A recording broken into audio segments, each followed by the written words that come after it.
Hello and welcome to Nollywood Film Club. I'm Mr. C, a record critic. I hope you're doing well. I am not hosting today's episode, not in the main episode. Mr. C will be hosting, but I was partially there. You will hear from me. It was a very, it was very fun, very, very fun space. Um, if you made this film, you know, here's a trigger warning going into this episode, please. I had already recorded an intro, but I didn't record a trigger warning, so I'm here to tell you, please, if you worked in this film, you know, this is just the way the Nollywood Film Club people talk. Yes, free spirited. Um, um, all lives matter. All right. I hope you enjoyed Nollywood Film Club discussing Hijack 93. This week you have me. You don't have Mr. C. He's here somehow, but we're not gonna talk about that. All right. Hi everyone. Welcome to Nollywood Film Club. We discuss Nollywood films. We have Nollywood conversations, and these days we have a few hangouts every Sunday at 6 p.m. What? We're gonna have what? How many sections? We'll have the good. We'll have the bad. We'll have a bit of time for a tussle and some pushbacks, and then we'll have our summary. I'll try to keep things as civil as possible, but feel free to tell each other shit if needed.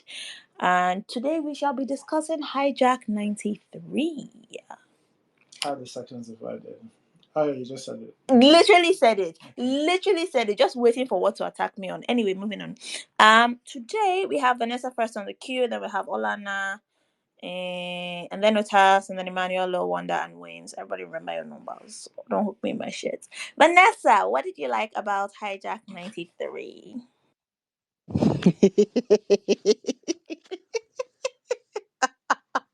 Why are you laughing? Hey, Chineke, nah. God. This I'm laugh does laughing. not feel of good. Sorry, I can't help it.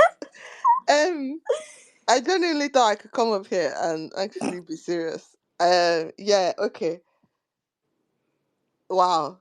Um, what did I like about Hijack 93? Um, I know. The the Nigerian commander guy. Quite hot. Yes. That was a beautiful man. That was a sexy man. I'm sorry. I saw him. I was like, sir, what do you do except standing in airports and yelling in French? But come on, carry on yelling in French. That's sexy. I liked him, and I liked the fact that I was like, I'm not gonna speak English unless absolutely necessary. Y'all go hear this French, and you're gonna accept it like that. And he was pretty and sexy. So yeah, the Nigerian French guy. Thank you very much. Is that how? That's it though. See. Okay, fair enough. The Nigerian French Oh, sorry, guy. actually, but Manuel looked really gorgeous. That's it. We're not gonna talk about other things. We'll talk about other things later. Don't Manuel, steal but my Manuel good. is a sexy, Don't steal my sexy ass. good. But Manuel is a beautiful ass 60 something, 70 something year old man. We'll So take I it, man. That man I is take it the theme gorge. for tonight is beautiful older men. He's a beautiful man. Yeah. See, too good. Oh god, the two good is beautiful older men. Just shout out to the Nigerian commander for smoking a cigar at work. Period. Aura. Everybody, that's what they call Aura aura. points. Aura points. All right. Oh, did I lose Olana? I lost Olana. Olana, I think you're Elon Musk's victim for today. Request to speak again and I'll pull you up. Otas, you're up. What did you like about Hijack 93? Isn't Ola next? Did she drop? Sorry? Isn't Olana next? Did she drop? Yeah, she's lost. We've lost her. I'm waiting for her to request again. Elon's got her today. Uh, well, Bob Manuel was high on my list, but Vanessa said that one. But it's very nice to see him aging the way he's aging. We don't get that very much in Nollywood, so I'll take it. Hopefully, he's in more stuff. Um, I don't know. This is an FIOR Stan account, so shout out to him for being in it. Um, I guess great effort with the plane. It seems like they were in a real plane. Um, I love seeing the older people who just kind of popped up. Sam Dede. I think I saw Kalu at some point. He was someone's dad. And so it was nice to see those people sort of in those random roles. Um, I feel like you're yeah. working really hard here. So when I, you said Bob Marley was high up on the I, list, why I are we saying high up on a list of 2 or 3? Manuel was number one. He was great. Loved him. Honestly, I feel like it's a travesty that we haven't seen him in so long. So I don't know how they even came up with the idea of using him, but someone should do that again. We saw him in Living in Bondage, but was that the last time we saw him? That's the last time I saw him. Well, in film, he was on African Magic's Dilemma, and he's aging fantastic. He Like is. Like I he's can see aging. RMD doing some police thief things. Since RMD is an action star now, we're RMD. Girl. Is it could work. I would like to see two older hot men on my screen. I know. So yeah, shout out to the studio for bringing him back in my consciousness. But I don't have a lot else to add, unfortunately. Oh, the guy, one of the hijackers, the one who was wearing like red and had the black, was it a bandana or like a durag? He was he was adequately lively as compared to the rest. But yeah. Adequately lively. Y'all have such high praise this evening. Such high praise. Name this the Nollywood Zaddy Club. Olana, I see you are back. Is Elon gonna let you speak? Echo Review, we will get to you. We have a queue, and you're currently last in our queue, but we will get to you after Wayne.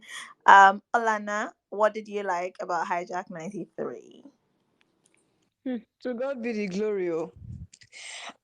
What did I like? I liked what do they call this? Well, of course, everybody loves Bob Manuel, so of course I love Bob Manuel. I liked I think this thing that Play Network does where they bring people that we don't necessarily, they're not necessarily mainstream, and then they make them leads in the movie. I like that too. I saw faces that are not all that familiar with the mainstream, but yeah, I like that they brought them in. What else did I like? Hmm. Hmm. Eh, yes. Yes, I think those are the things I like. Bob Manuel and the new faces that Play Network brings. So God be the glory once again. Oh, look at that. Everyone is so quick today. I imagine the bad section is also going to be so quick and we'll be able to round up and be done in like an hour or so. All right. Lil Wonder, is it Lil Wonder? Emmanuel, you're up next. And then Lil Wonder. Emmanuel, what did you like about Hijack 93? Okay, good evening, everyone. I don't know if you can hear me. Yeah, we can hear you. Carry on. Okay, well, the first on my list, I wrote down the suspense. I wrote the suspense that built, I said from the beginning of the movie. I think I liked the suspense that, built up from the beginning. Then I don't know, the interpreter, the girl who is Senegalese, half Nigerian.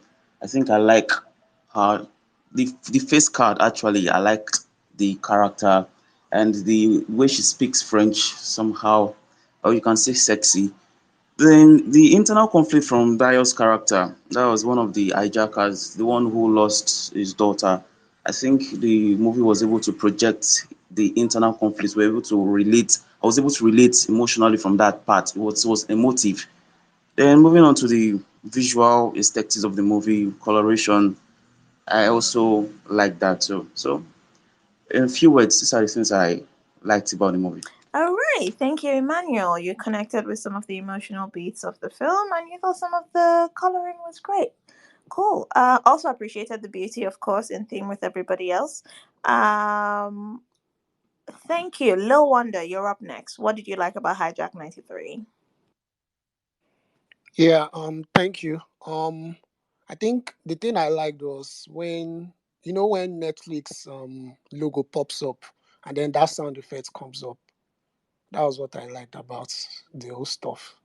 And that's one. Number two, I like the fact that I was looking for a line because me, I'm always looking for lines in movies. Like, okay, the person that wrote this script, what is it that they are saying? What are they trying to communicate? What's kind of dexterity are they trying to show?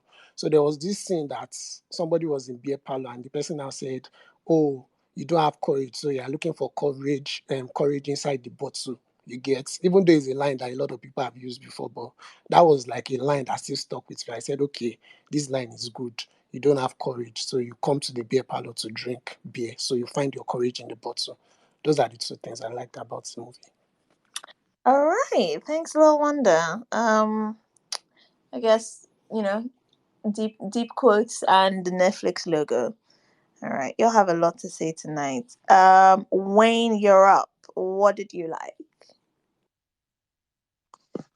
By the way, can you hear me? I want to be sure. Yes, Wayne, we can hear you. Okay. What did I like about Hijack 93? God, you guys have said all of my likes. I had a long list, you know. Bob Manuel. Yeah, thank you. Y'all are not nice. Y'all are not nice this evening. If we do hang out next week now, I don't want to hear anybody complaining because we gave people film to watch and y'all are like, I like Bob Manuel and the Netflix logo. But okay. Echo reviews, you're next. What did you like about Hijack 93?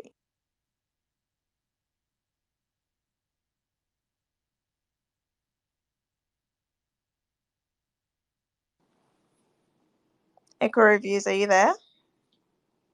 Am I pronouncing the name wrong? Echo is the name. Echo is the name. Okay. I think we might have lost him. Oyinkan, you're up. What did you like about Hijack 93?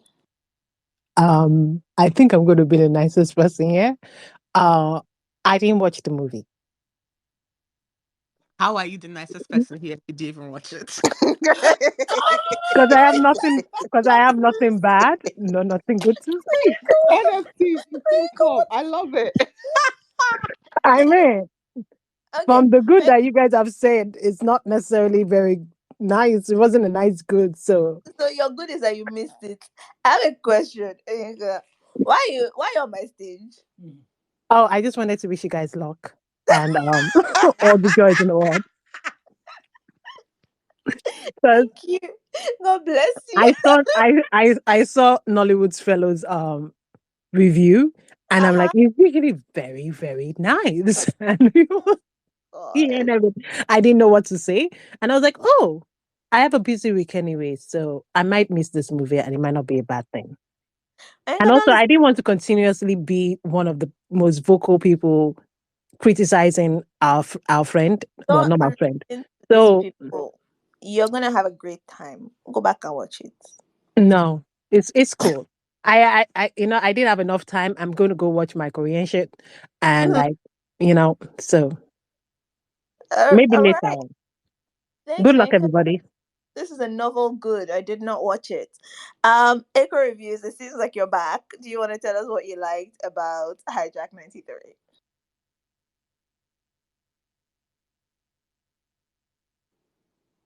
Yes, I see you waving. Do you want to tell us what you liked or do you not want to speak?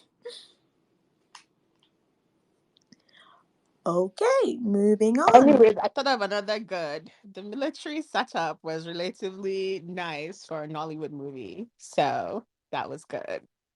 Okay, fair Yeah. enough. Thank you. See, another good. We're moving. We're moving. Okay. Film head. Film heady? What should I call you? Sorry. Good evening. Um, what did I like? I liked the French commander. I think he's the for me he's the best actor in the film. You know, he was very believable as a commander. There's this arrogance he has. I work in paramilitary, so there's a way there's this arrogance. And yes, they smoke at work. I mean, as long as it's not weed, it's not like a standard. It's not something that is uncommon. Of course, they will not smoke on television, but yeah, it happens. They smoke at work. So yeah, I like the way I like his. The way he, I like his acting. There's something else. What did I like? What did I like? I think that's it. That's it. Okay. Someone else that likes the commander. Again, I don't think it's odd smoking at work. I think smoking a cigar at work is a bit much. It's a bit different, right? You don't celebrate hijacks. I don't I understand. don't know. Cigars seem kind of But DJ Sigma, celebratory. It's like you know, what? the kind But of taste that stress. is a Can he good not one. relax? He's trying to relax. Why are you always stressed? What? Honestly, I feel like weed would have made more sense. But all right, moving on. Who have I got? I've got M. Oh, Echo Reviews. I think you're back again. All right. Are we? Am I waiting for my turn, or should I go now? Yes. You go now. You go now. Let's see if Echo can go after you. Yes. I just finished watching this movie, and it was so bad. It was good. I I literally I've been struggling on what to say that has been great about this movie. But it was nice to see Bombado again, on the scene. Um, as the previous speaker actually echoed, the French commander seemed to have an air of confidence around him, and for some time, it didn't even seem like he was acting, and yeah, it seemed like he was playing the role naturally. That's all I have to say. Yeah, thank you. Also, I want to say that I like their names. Is it their nicknames now? Is it the one Ikoku, Death? That I don't know if it's their nickname or the actual names they use. The characters, those four boys. I actually like their name. I like the meaning. It gave some sort of mystery to their journey or whatever. So I like their names, or Uh, rather the meaning of their names. The Ikoku, the ones that means death. I can't remember it clearly now, but I know I like their names. okay, fair enough. Another good. Some thought behind the name. Echo Reviewers. I think we can Ah, hear you okay, now. yeah. Oh, finally. Finally, jeez, I've had to Yes. restart the phone like how many times? Yeah. Oh, yeah. So we're talking about what we like. Ah, okay. Yes. Uh, Yes. What you like? so I liked two things: the set design. I was very much convinced that I was in a plane in the air. Right. I thought it was really nicely done, and I had to check this evening to just to look at the visual effects people, and I saw that they were all, I think they were it was like an Indian company because everybody in the visual effects team was like had like an Indian name. But I thought the special effects was really nice, though I could see the green screen on the corner of the pilot's planes. But yeah, I thought it was nice. And then I also like the acting for people I had never seen before. I thought it was quite involved and interesting. I had like I watch movies and I'm like, this person is acting so stupid and awkward. But I had no sense of that in this one. In fact, sometimes I even thought the light skinned guy was doing a bit much. But in general, I thought the acting was really good. Actually, was really good, and it carried the emotions. I think it carried something of the emotions that I think whoever was Oh. shooting the movie, uh, you know, intended. Uh, all right, thanks. Okay, I don't know. All these thumbs downs, guys. We have pushback section. Also, I don't imagine Echo Reviewer was part of the makers of this film. Stop thumbs down him so much. Sorry, I think I'm coming for you in the pushback section, but that's okay. I believe you can Nah, handle no, yourself. no, don't worry. I'm here. I'm here. I have a lot of things to say in the pushback. Yeah, don't worry. When I say them, yeah. Also, I mean we, but I feel like I'll let them take care of it. Um, but thank you for Yeah. having novel goods. So Oh novel it yes. shocked a number of the audience. Uh, but that's why we're all here. That's why we're all here. All right. I think I have made it through everyone on the queue. I'm gonna read a few likes. Lamy says I liked the plane on land. It was kind of cute. Okay, we're still sticking with beauty, but for the plane, I also like seeing Bob Manuel. All right, Bob, have you considered modeling? The kids are loving you. Um, Sheba says, I only liked the visuals, but manual aging like fine wine and the props were realistic enough. Okay, cool. Ferry Dust said, my favorite line was all lives matter. Dead ass, that sent me when I heard it in 1993.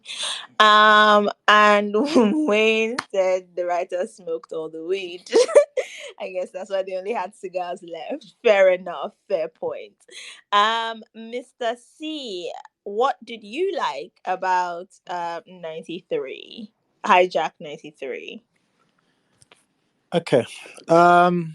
I the way this section is going to go is that I'm going to tell you why I don't have likes. Oh All right. gosh. So It's a lot. it because you know I love the things that people have liked. It's not like I wouldn't give thumbs up to some of the things, but things like people's beauty were ruined by other things, like when they acted Oh or my gosh. the wigs.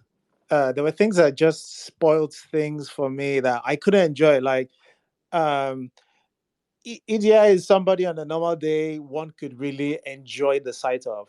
Not even close.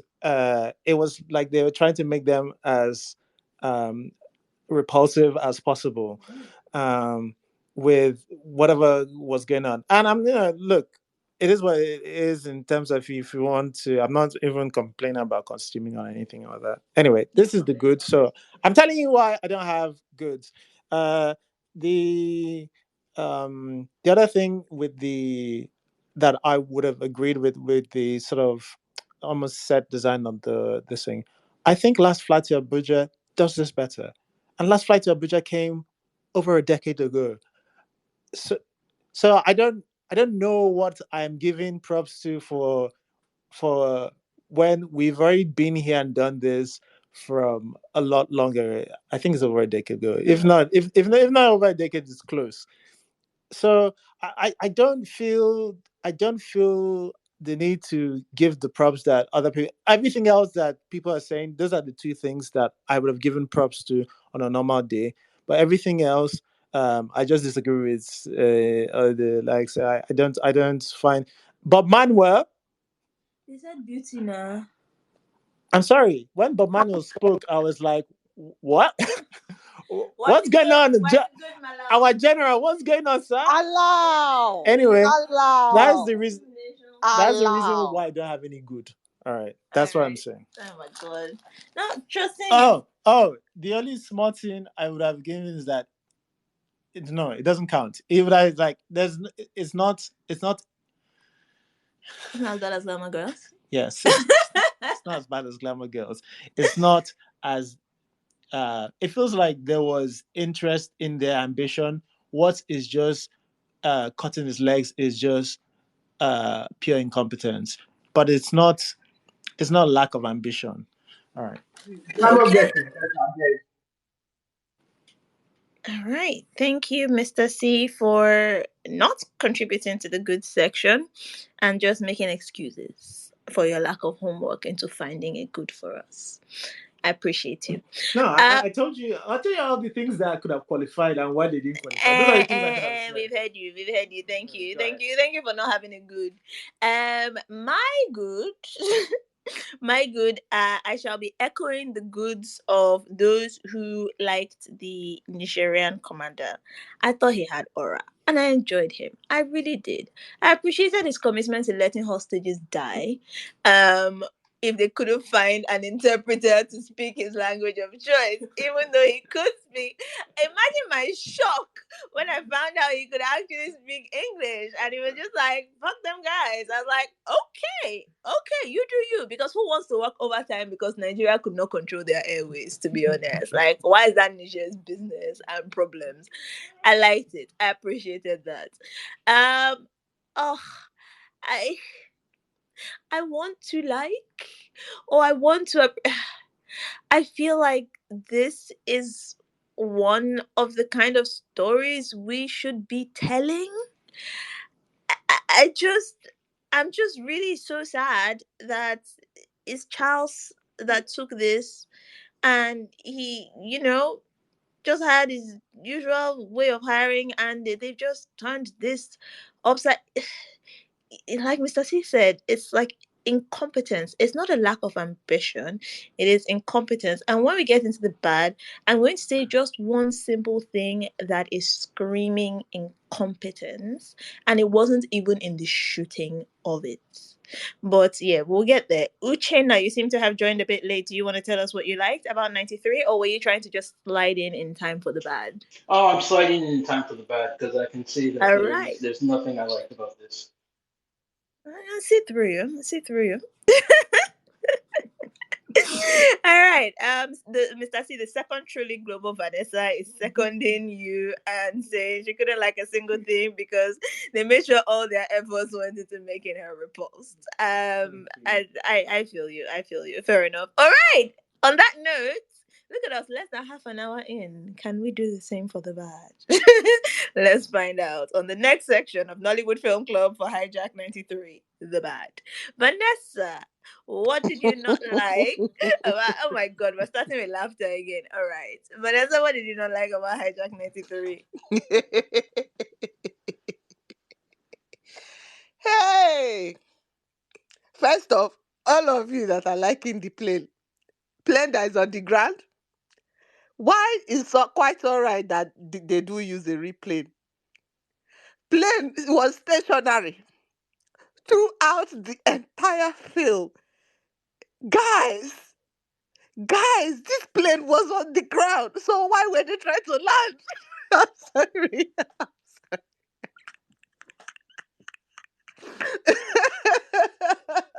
This film left me with despair. And that's why I'm laughing now, because if I don't laugh, I will cry. Sorry, the acting was horrid.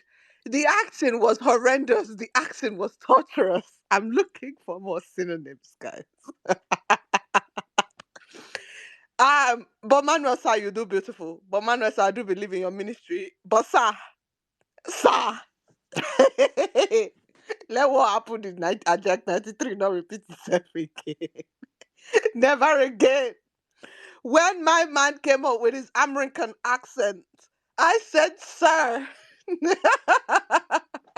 I'm like, sir, am I supposed to take you seriously? Every time he said, we have to get Lee Zhang. I said, Lee Zhang don't want to get off the plane. Lee Zhang don't want to get off the plane. Lee Zhang believes that all lives matter, y'all. God. I'm actually crying because it's so bad. Also, you know, good on Charles. Good on Charles for casting four. Well, I know one of the four guys that are supposed to be unknown. I've seen him in a couple things. The one who was flirting with the wall of babe. I've seen him in a couple things, so I know him. The But one from the rom-com in the sky, yeah? yeah. The one that supposedly is an artist that I don't understand what he was drawing. But okay. Bro, Hey, that drawing was so bad. Oh my god. when I saw the drawing, I said, fair enough. Hurt me. I saw it. But yeah, I've seen him before. But good on Charles for thinking that he could cast four relative unknowns as leads in this. Unfortunately, the intentions here did not succeed. Those four guys, I was stressed by the acting, specifically. What's his face? The one who was trying to prove himself to his dad, Kalukeaku. I was like, sir, you're just sweating for nothing. I appreciate your commitment to sweating. Maybe the plane was hot. Maybe it's because they were stuck on ground. Perhaps they shot in Abuja and it was just hot. Um, I I appreciate his commitment to sweating, but sir, you're just sweating up and down for nothing. Yeah, it's not working. It's not giving anything. The acting was so bad, I wanted to cry. And I want to say, do you know how bad the acting has to be that Sharon Oja didn't look as bad? Mind you, everyone knows where I stand with Sharon Oja's acting. I don't have to repeat it. But for them to make Sharon Oja look good, guys, guysy, hey, you know, beyond surface level things like the acting and the plane not flying and green screen popping up and the bad wigs. I think the fundamental thing that's wrong with this film is the lack of any kind of emotion. Mind you, there there is supposed to be conflict. There is supposed to be military men from two countries at the ground telling you we don't negotiate with terrorists. All of that nonsense. And still, I felt jack shit. Jack shit. Mind you, they took creative licenses here with telling this story. The actual thing that happened, guys, if you read a news report, mind you, news reports are not supposed to reflect emotion. If you read a news report of the stuff of the actual hijack in '93, you will feel more emotions than you felt in the entirety of this film. And I believe they took creative licenses to ensure that you felt something, to perhaps give us tension, to perhaps incite conflict, supposed background information about who these characters. They shot in Kano, wonderful background information about who these characters are. Oh, this one, my child died. Oh no, my mother died. Oh no, this one happened to me. Oh no, Sorry, it all was the of that. same guy. Oh, only him one. His mother and his child Only him, his died. mother, and his child. Hell, Plus his God. grandfather. That's why Hell. I said he had gumption. I liked him. He had a reason Hell, to be there. affliction, the poor soul. So only him one is whom we are supposed, all this tragedy happening is whom we're hinging all our emotions on. Because my man whose father thinks he's a coward and was going about the plane yelling, I'm not a coward, do you think I'm a coward? I felt nothing from him. And that backstory wasn't going to move me anyway. What happened, guys, to the original plot of the movie? What happened to MKO Abiola? What happened to reclaiming a mandate? What happened to the original plot of the movie? Because why are we doing all this unnecessary bullshit? Sorry to him, he lost his child, but he sat there on a plane, trauma dumping on a woman who just gave birth, on a plane that you have hijacked and she cannot go anywhere and actually receive real medical care. Good shout out to the midwife, but you're trauma dumping on her while you rock her child in your arms. Guys, do you realize how unhinged that is? See, and then all of a sudden it all ends, of course, in true Nollywood style, in a shootout on the plane in the dark, and guys, see, I'm laughing now because if I don't laugh, I'll cry. Because really, what truly is the state of Nollywood? What are we doing? What are we actually doing with ourselves? We can't keep watching this shit. I'm sorry. We cannot. I love Nollywood to bits, but I cannot continue to do this to myself. This is bleak. Oh, Well then. I feel like honestly, I'm just gonna have to say that there's Nollywood and there's Charles. Because Nollywood be stressing us, but I feel like Charles takes it to a specific different. what's the difference between Nollywood and Charles? Charles has a specific brand. Oh, so the brand of Charles is not this. God, I'm about to say something. The brand of Charles is not the same brand as Kunle and Folanyo putting people in It's Hey, Chuku Chuku different Wulu Wulu brands. wig. My In Chuku Chuku Wulu Wulu wig in Anikulapo. my sister is different brands. if I It's may still if I different may Okay. brands. interject, It's still different brands. I think the brand of Charles is that the play networks they tend to shoot for the trailer. Like, they're Mm. really into giving you these big scenes, not even big scenes, big shots, certain shots that seem to have a certain impact. That when you put them in a trailer, it looks kind of exciting. But within the context of the movie, there's no real narrative thread that is holding any of these things together or earning any of the emotions that you see on the screen. So I always say that Play Networks movies, they're just about vibes, but not even like a continuous vibe, just moments of vibes thrown about randomly and not really connected in any way. Uchenna, we didn't even have vibe in this film. Not Where even was the vibes. yacht? Where was the yacht? Where Vanessa, where was was the the yacht? yacht? But Where was the yacht? Give me luxury then. I If we're gonna do nonsense, I give me I I like luxury to then. I like to remind everybody at Nollywood Film Club that Vanessa wanted Charles of Play to come back. Don't The call it a Nollywood comeback. needed Charles of Play. This was What what is we comeback? You wanted. know This what? is Maybe Nollywood sorry. needs Charles of Play for some perspective. Of course, we do need Charles of Play for some perspective. What do you mean? Look at us Maybe now. we We're need talking Charles for about a some film. perspective. I'm just Are you saying. kidding I said, me? Spider, the way you spin that. We Yes. gotta No, look on the for bright real. We side. do Look, need this is what? Nollywood math. We've all heard of girl math. Now it's time for Nollywood math. It's All right. Nollywood. Just bring back the yachts. Bring back the Bring back yard. the Give me yachts. a That's yard. all. That's my campaign. Oh, hashtag. Seeing as they hashtag all lives matter in the film. Hashtag bring back the yachts, Hashtag please. bring back the yard. You know, we didn't know what we had then. But all right. Anywho, thanks, Vanessa. We seem to have lost Olana, so I am going to go to Otas. Otas, what did you not like about Hijack 93? It didn't make any sense. So the I want to say the primary problem, but there are multiple primary problems. However, the primary problem I had with this movie is that it just expects you to assume a lot. So first of all, it starts out with what is arguably one of the most interesting political landscapes that has happened in Nigeria. I mean, there've been a few, but that whole period is probably one of the more interesting stories you could probably tell. Um, and they decide that they're not going to set that backdrop for us, like at all. We have no real reason what is happening in the elections. We know the elections are stolen.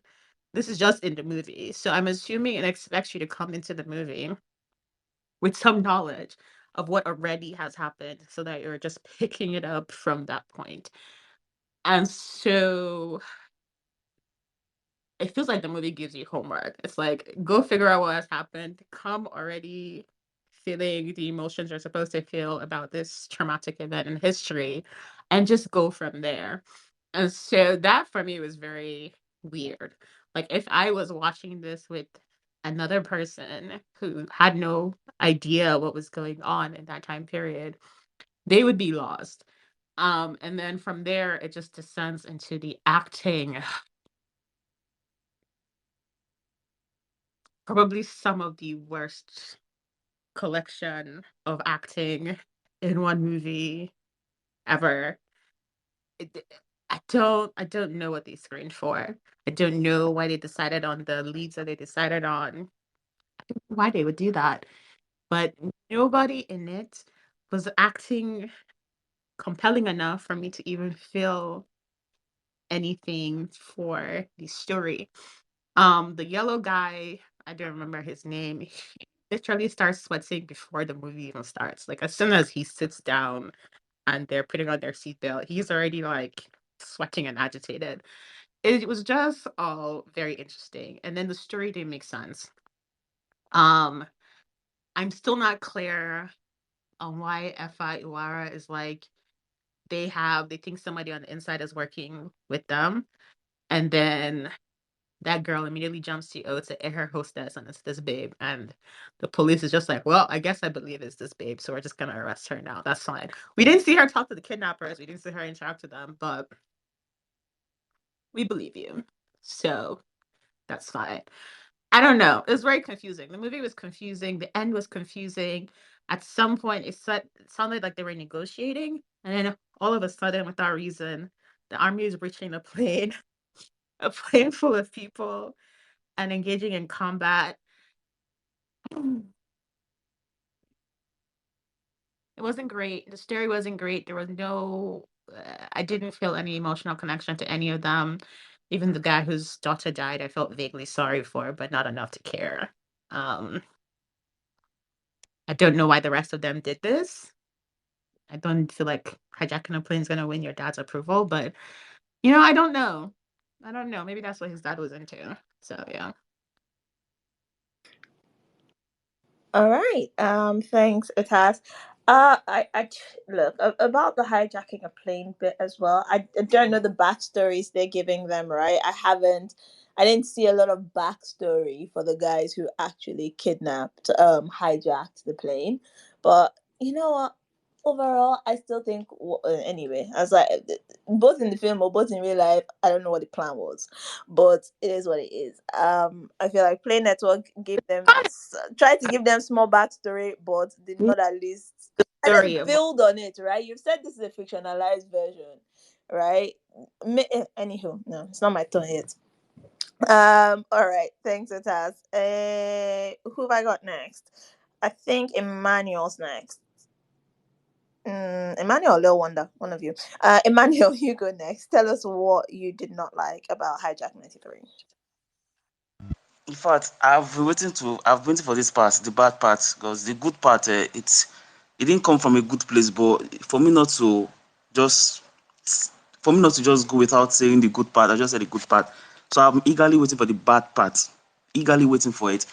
At particular points, I'm like, why? I don't know. Nollywood, just like what Vanessa said, like, when are we going to eat good food? Like, you just bring scrap to our screen to just see. It's felt Then I like a think touch. they call it police. It felt like a touch, as if I was being forced to do a chore that I don't want to do. And I kept rolling on the bed like, when will this film end? Of course, I'm tired already. I'm getting provoked already. Like, when will this film end? Now, I wrote down some things. Now, they said, how could four hijackers outflank trained soldiers? I know this is in response to the whole thing that happened, the events that happened in 1993. But now, I feel a movie can just step out of that line and boundary to just make it, just unique. Tell your own story, even if you are adapting an event or a book or anything, just put it in your own story. Like four hijackers, and the hijackers are not even like they are hefty, they're just four lanky young guys, like hijacked four trained soldiers. Oh, emphasis on the trained soldiers. Now, the movie, less action, waste of screen time on the plane scene, just the plane screen, nothing else, nothing. And even look, I think someone said it. You're even trying to give us a backstory. You're giving us a backstory of one of the, I think that was one of the hijackers. He lost his grandfather, lost his grandmother. Like, what the heck? Why you, like, who needs all this information? This information will not help. The other guy too that comes with himself, the artist himself. You are the hijacker, one of the hijackers. You sat down most of the scene. You are crushing on the interpreter. I'm like, but crush you necessary. This crushing, like, can you just stand up and even at least go walk with the rest? You just sat down, crushing on the interpreter. And this is one thing about Nollywood. I don't know what they do. This they try to infuse another genre. So if you're talking about hostage, probably hostage will go with crime, detective. They're trying to unravel something, fine. But hostage and you are trying to bring romance. I don't know if they were trying to paint romance with Coyotes and the Mary's character. I don't know, but it was just like it was irritating. That romance, that thing was just irritating. What you're trying to build up was irritating. And what is with the line? Men don't cry. It's very wrong. Like I don't get. Are you trying to suppress the fact that now you still it's like a continuous motive for me. It didn't sit well with me. Men are not cowards and they should learn how to fight and stand for what they believe. Like, see, if it's time to quit, quit. See, if you are me, see, nobody should walk me up. Oh, I cannot stress myself.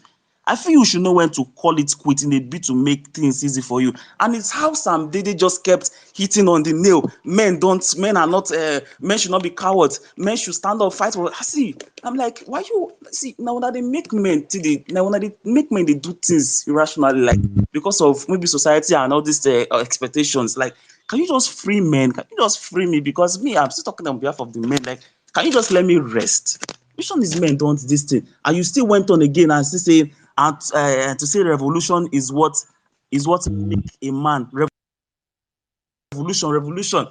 I said this is that I've this is the top of the in fact my anger like this it has gotten to the brain. So let me just crown it up. There was no really message passed in this movie. I didn't feel anything. It was just trying to I feel it was just trying to ridicule the original 93 hijackers. Like nothing spectacular. I didn't feel anything in the movie. At least, even if you are trying to probably, I know how if you give this story to Hollywood, I know how Hollywood will paint it, it will look very real. It will look like suspense filled. I know the suspense. I said the suspense build up from the waiting arena when they were sitting down. I was eagerly waiting for the next line of action. Only for the other, is it the Owiwi or what they are calling that boy? Watapia. That boy is just too. If I was in that movie, I would tell him just sit down. You are doing too much. The guy just did a whole lot, and the movie, the movie is just painstaking, all through very painstaking because it was torturous. Okay. So that's what I feel. The bad part. In fact, I'm really angry. I said, let me All just right, Emmanuel, take a let me. breath. I'm glad you could get that off your chest. I'm glad you could get that off your chest. Emmanuel said not too much on what a man has to do and revolution. I'm with you. I'm with you. Also, let's fight toxic masculinity together. Lil Wonder, what did you not like about what's it called? Hijack 93. All right, so thank you for giving me the mic. The first thing that I try to look for in a movie, like, okay, who wrote the screenplay, or was it like it was a story at first, then somebody wrote it into a, like, created a screenplay out of it and everything. So I tried to check the credits, and then I saw line producer, and then I also saw writer. The basis of, like, the foundation of the cluelessness and the, will I say, mediocrity of this particular film is the fact that whoever wrote the script needs to take probably YouTube lessons or go for your online course on how to write scripts and screenplays. The script had to be terrible.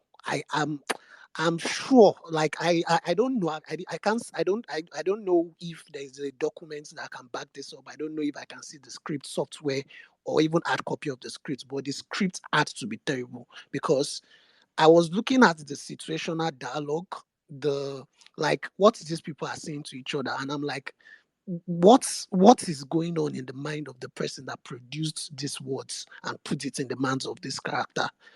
What are they saying? What is going on? The script is like, or the screenplay or whatever it was terrible. And then let's move to acting. A lot of people are like giving kudos to the French commander. I don't know what you guys are seeing in that particular acting.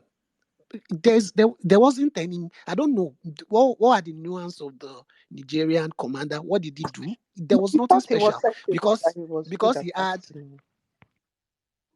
Okay, because he had like a good figure, he's tall, he looks like a commander. The acting was terrible from him. It wasn't the acting wasn't good. I was looking at it that okay, and then Bob Manuel, in all honesty, is a legend. We all have this nostalgia of watching him, and then oh, this is the man. His acting was also terrible as well. And the light-skinned lady, oh my god, the light-skinned lady and the guy that looks like, I don't know what his name is. It looks like Yusef from BBN. This guy that was playing love with like the acting. I was like, what is going on? What is going on in this film? What's like somebody said. I think Emmanuel was like they were trying to infuse different genres. You are mixing rom-com with like a crime thriller, and then detective, then hostage situation, then psychology. Like, what are you doing? It's like when you convolute and you keep mixing different genres, when it's not even, assuming this is like a series now, like a series when you have a lot of episodes and then you can explore, no problem. But this is a film that was not even up to 2 hours. And then you guys decided to infuse about 7 genres into this thing. It was very, very terrible. The acting, there was nobody that acted in that film that makes me say, okay, this person is a good actor. I'm sorry. I'm not saying they are bad actors in terms of talent, but whatever it is that they delivered for this movie was terrible. Including the Owiwi person, like the guy was, like I was like, okay, his face was doing a lot of things. I could understand. Okay, you are trying to be intense. Okay, maybe you are trying to distinct yourself from the other 3 guys. Maybe okay, we are trying to write this character that is the erratic one, or is the guy that's trying to prove himself. No problem. That's like something you can use to distinct the character. But you shouldn't do it in a cringe way where the guy is just jumping all around. You don't really know if he's erratic or if he's trying to prove himself or if he's brave or he's just so out of place. And then you give him a backstory that his father was molesting him and beating him up. So he now decided to work with somebody that brainwashed him so that he's going to hijack a plane. That is, you are mixing too many things together. Let us have a straightforward backstory. And then there was the other guy that was like, oh, there was a place that I was about to get impressed. I said, okay, maybe they're about to do something that will make me happy. Okay, this person was praying, and then this guy came to meet her and said, oh, why are you praying? Does your God answer you? And then I'm like, oh, okay, they're trying to get it. Okay, and then you just go, oh, my parents died, my father died, my grandma died, so I don't believe in God. Okay, it's like, what else? What else is there? And then we are trying to look for the depth of this backstory, and there was basically nothing. It's all like a parody. Like, people that watch a lot of movies, or if you watch a lot of series, you know all these things that they are trying to insert in it. There are things that you've seen in a lot of American movies, or like if you watch a lot of movies, you see all these things. But when you even if you want to borrow like a style of writing or a style of storytelling, you should deliver it in a way that will make us believe that, okay, this thing is authentic to you. That's for the accent. And then people are not talking about the editing.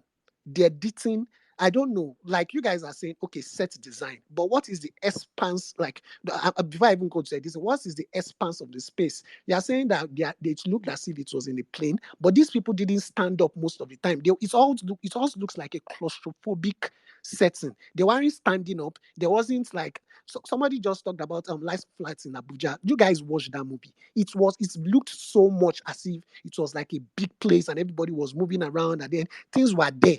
You get the expanse of the setting, and people utilizing it, moving around. It wasn't there. It wasn't there at all. It was just that, okay, there's aesthetics to make you feel as if it is a plane. But who can't, like, aesthetics, bring this thing, put it there, make it look as if you're in a plane? Big deal. Anybody can do that. But the setting wasn't like the expanse, like movements and everything. It was really terrible. And then the editing, there was a part in that, there was a scene where I could, even without using earpiece, I could notice that the sound card, it was a scene with Bob Manuel, the sound card of what Bob Manuel was saying, and the scene, the sound card and the scene didn't match. It's almost like they copied a sound card that was recorded in a studio, and then they just inserted it into the scene. But even if you do that, you should do it in such a way, wherever it is that is editing your audio, the sound man or the sound editor or whatever, the mix and master person, is supposed to do it in such a way that we wouldn't notice that, okay, this thing was inserted there. It was really, really terrible. From the screenplay to the acting to the editing, even the cinematography was just the only thing that we can say that, okay, they were able to rent army uniforms, but big deal. Like, you were able to rent army uniforms. Okay, you were able to rent guns. All right, yeah. But then you're having air hostels wearing bone straights inside in a place that is 1993. You're having the hijackers wearing durag and head warmer. You get. I'm not saying head warmer and durags were not in existence by that time, but let's be real, for God's sake. Let's be real. You somebody will go and hijack plane and then they'll wear durag and head warmer. Really, in Nigeria? Are you serious? That doesn't seem believable. And then the last thing I would say, they shot themselves in the leg in the beginning when they said, okay, this is a fictionalized version of real events. And then after you say something is the fictionalized version, and then you start making allusion to how it happened, pick a struggle. If you don't want people to criticize you that you didn't get it historically right, then write a good parody that we are going to like, and then we are going to like connect to. It's really, really sad when you see all these things, and then you gave them code names, but inside, like, instead of them to keep referring to themselves as code names, they were referring to themselves as their real name. One person will say Omar, another person will say Tunde, another person will say Kayode. You guys should stick to the code names. That's what will make the code names resonate with us. Is Awawi or Awiwi, then Eruku. Did we lose Low Wonder? We lost Low Wonder. But I think Low Wonder And has like, touched on, I want to say, every part of. Oh, did we get him back again? We lost him. Okay. okay, Uh, I'm here. Let me just round up. I had the call. So, let me just round okay. up with that. The code name.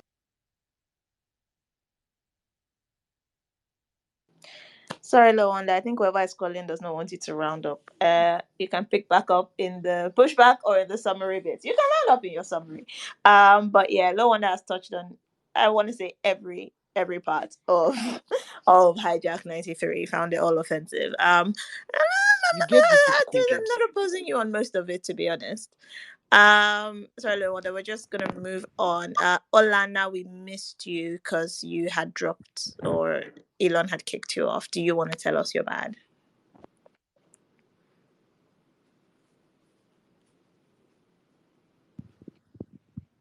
Olana? Okay. Can you guys hear me? We can hear you, Lowanda, but we're just gonna move on because we had moved on in the rotation. We will come back to you if there's time, or if you want to pick up in the pushback or in the summary. No problem. Olana, are you there? If you're not there, then I shall move on to Film Heady. Are you next? Okay. Um,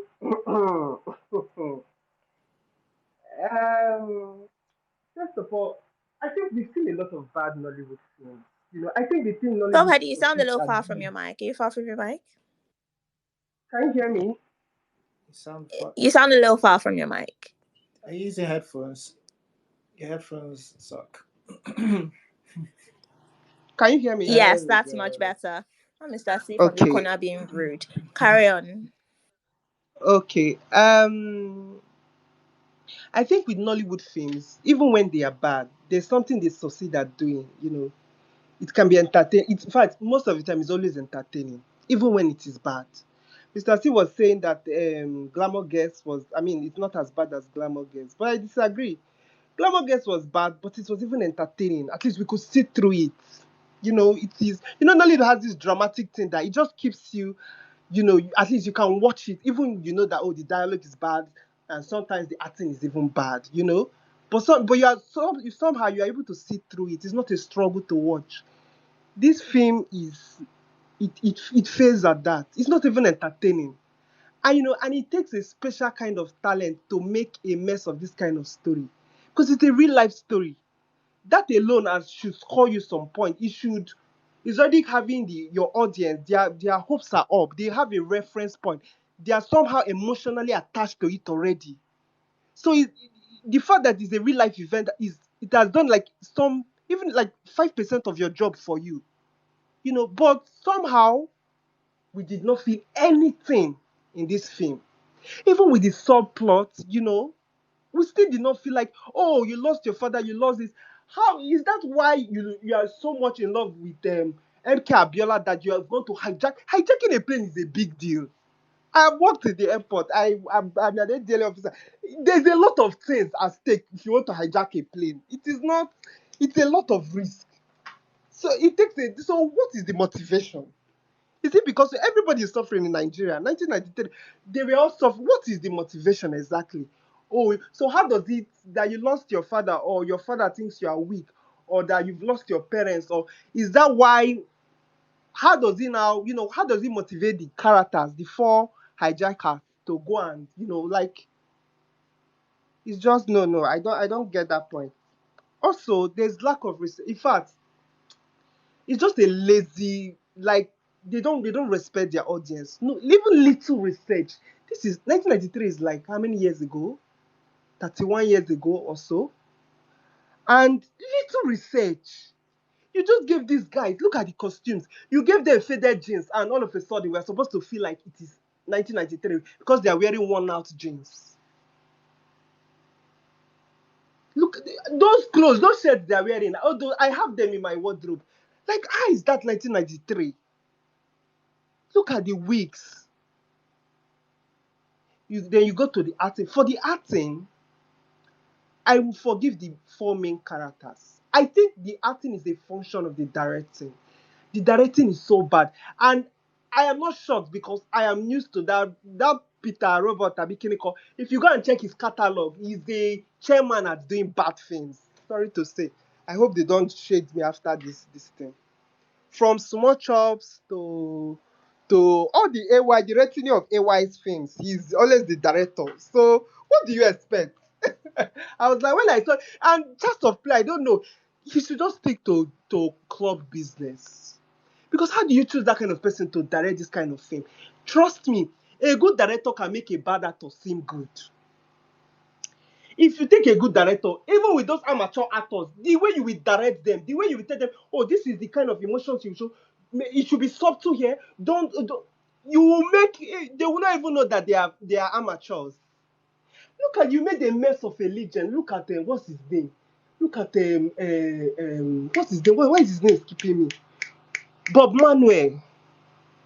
Like, how is that a military man? How is that a mean? You're supposed to be a high-ranking officer. Now, why I said that French man was good, if you work with, if you've seen military people, there's this air of arrogance, there's this air of confidence, like they don't want to be questioned. Even when they are speaking with another superior person, there's always ego clashing. So you could see that he was never in a haste. Even in danger, he was still not acting like, that is how military people act. That is how they, even when people are dying, they say there's this ego, they are proud people. So that is why I said that he was the only actor that was actually convincing, and he felt like he was not acting. Somebody said that he actually felt like he was not acting. But for Bob, you could see that Bob was like, I'm like, he's like a small boy where they, like somebody that just started. How do I put it? Like you join a violent organization, you're a beginner, you're a learner, you don't know how to. I'm like, what is this? Then Idia has always been a bad. I'm not even shocked by Idia's acting. There was never a time she was a good actor for me. This film, I did not feel nothing. The subplot or the backstory did not feel. It did not it did not do anything for me. I did not feel nothing. The fashion, the everything was just bad. I was like, what? I would sleep and wake up. I'm like, what is happening? Bob Marley was using American accents. Bob Marley, this military, they're always filled with northern people. Instead of you to make him speak in a northern accent, most of these military, paramilitary, they're always northerners. Why is he using Oyibo accent? And if you even read the actual story, it is not the Nigerian army that saved any day. It is those French soldiers that. That is why I say they did not do any research. They did not do no research whatsoever. It was just like, oh, we've acquired the right to do this film. Okay, we'll just do it in our own way and put a disclaimer that it's a fictionalized this thing of a real life story. This film the acting was bad. In fact, the directing was bad, one of my major problems. Then it is not entertaining at all. The costume is bad. Even the set design, you could tell that they were not in the sky. I forgive that even. In fact, this film is just all bad. Okay. That's all. All right, Film Heady. And thank you for summarizing all of your bads at the end.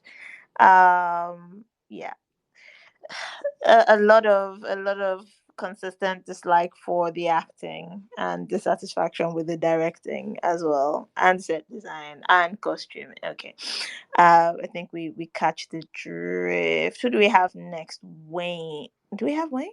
No, Echo Reviews. You're next. What did you not like? Ah, no, Equity Warriors was last. I was before EDL, Hello, but can No, no. everyone So hear me? Echo Reviews keeps getting victimized by Elon. To be honest, that's wait. Oh, no, no, no. Can You're right. everyone You're hear right. me? Wayne first, then Echo Reviews. Sorry. Apologies. Apologies. Okay. I'm about to enter transport. I don't know if I can just talk now I had talk, before talk, I talk, leave. talk, talk. Tell Uh, us your bad. so yeah, so yeah, so I don't want to repeat a lot of what was said, but I hated most of it, especially the whole interaction with that girl. Like from the moment he entered the plane, I don't know what is this between you and the girl. Are you here to keep people or do something? Like what are you doing? So I also couldn't figure out why everyone had to go to Frankfurt. For me, that was the most important thing. When somebody said you go to Frankfurt and then your new life begins, what does that even mean? What does it mean? Like, what does it mean? If they have a bank account in Frankfurt, do they have apartment in Frankfurt? Did they think that they will hijack a plane and then the police, the army in Germany will just let you walk past in Frankfurt to go and rent house and everything? Like, it was so confusing to me. What happens in Frankfurt? Then the editing where the Igbo girl, the Senegalese Igbo girl was killed. It's some of truly the most atrocious editing I have ever seen. I did a review. I did the review like maybe 12 hours after the movie was released. I put it. It's linked on this chat, and I took a screenshot of that section when I was actually watching it in real life. I replayed that section like maybe 15 to 20 times. Like I began asking my wife, like, am I tripping? Like there's nobody behind him. Where is the girl coming from? Is it the toilet? And why would she be walking past when hijackers are fighting with guns? Like it was like the worst editing that I have. It's one of the worst, it's right up there. And then the helicopter, when Bob Marley was arriving, I don't like his acting by the way. I don't know why you are just falling over him. When the helicopter was arriving, I don't understand why the soldiers had to rappel down the helicopter, even though the helicopter was about to land like 10 seconds later. Like, I don't understand. Why did you guys jump from it if it was going to land? Is it just to show us some military might or what? Like, it was so unnecessary. They could have written it into the script another way. And but I also wanted to mention, so I did the review on it, and apparently somebody who said that he was the original screenwriter for the movie jumped a comment on my YouTube video, and he said that the original script was nothing like what was shown. That the filmmakers or the director or something butchered the entire. He said in his words, I think he said it was butchered beyond comprehension. So apparently, even he did not understand what he saw by the time the movie was shot. Unfortunately, in the video, I had given a lot of flack to the script writer for the movie. So I don't know, maybe he just felt that he had to write a comment. The resolution of the movie was very, very anticlimactic because you could just tell, I don't know, like you could just tell that the director or the scriptwriter was like, you know what, we are tired of making the movie, let's just close it. And then the soldiers that have been doing hostages since suddenly decide to start shooting into a plane full of the soldiers that have been trying to do negotiations all this while. All of a sudden, decide to start shooting into a plane full of hostages. Like, what are you doing? Like, what happened? What changed people's mind? Nothing changed their mind. It's just the script writer and the director that are like, Omo, we are reaching the 90 minutes mark. Let's wrap this shit up. Like it was so obvious to see. It's one of the worst things that I've ever seen, especially because the movie had no context for the actions of the hijackers. They were announcing to the passengers in the plane instead of with the authorities of the ground that they wanted to reinstate NKO Abiola. I don't know what the passengers had to do with. You want people that are 18,000 feet above sea level to bring in Abiola for you. I have no idea. But it was, it was a terrible. Like I bought VPN for this movie. Like I paid for VPN for this movie. I was very pissed off. And then to discover that it was actually Netflix Global. But yeah, that's I feel your pain. like I tried like no, and then I moved to Soft Shark, and then I was like yes, and then when it came out like VPN like fuck. And so so that's it from me. So I you can check out the review it's on my bio. Yeah, my link to my YouTube channel. I have like a whole 10 minutes review. Okay, All right, yeah. cool. Thank you, Thank you very Aquarius. much. Yeah. I'm sorry for what you went through to be able to watch Hijack 93. And honestly, as much as we have floated the idea of VPNs around to watch more geo-locked Nollywood, I don't know that I do it for Charles. But anywho, thank you very much. And just Thank you. not too much on them rappelling down the helicopter, because if Charles didn't give us a yacht, the least he could do, right? The least he could do is to have soldiers. He didn't give us boats. It was the least he could do. It was the least he could do. All right. Wayne, you're up. Tell us what you did not like about Hijack 93. Thank you so much. I've been waiting for this moment. Okay. First of all, there are so many people I want to fight with here on this space because everybody keeps saying this is one of the worst films we've seen. This is one of the worst things done this year. Are we afraid? This is Wayne, the it's not worst. fear, it's Why people's are we memory. saying We know we have seen a lot of nonsense this year, and if you've not sat down to think about which different ones it was, cannot be too sure.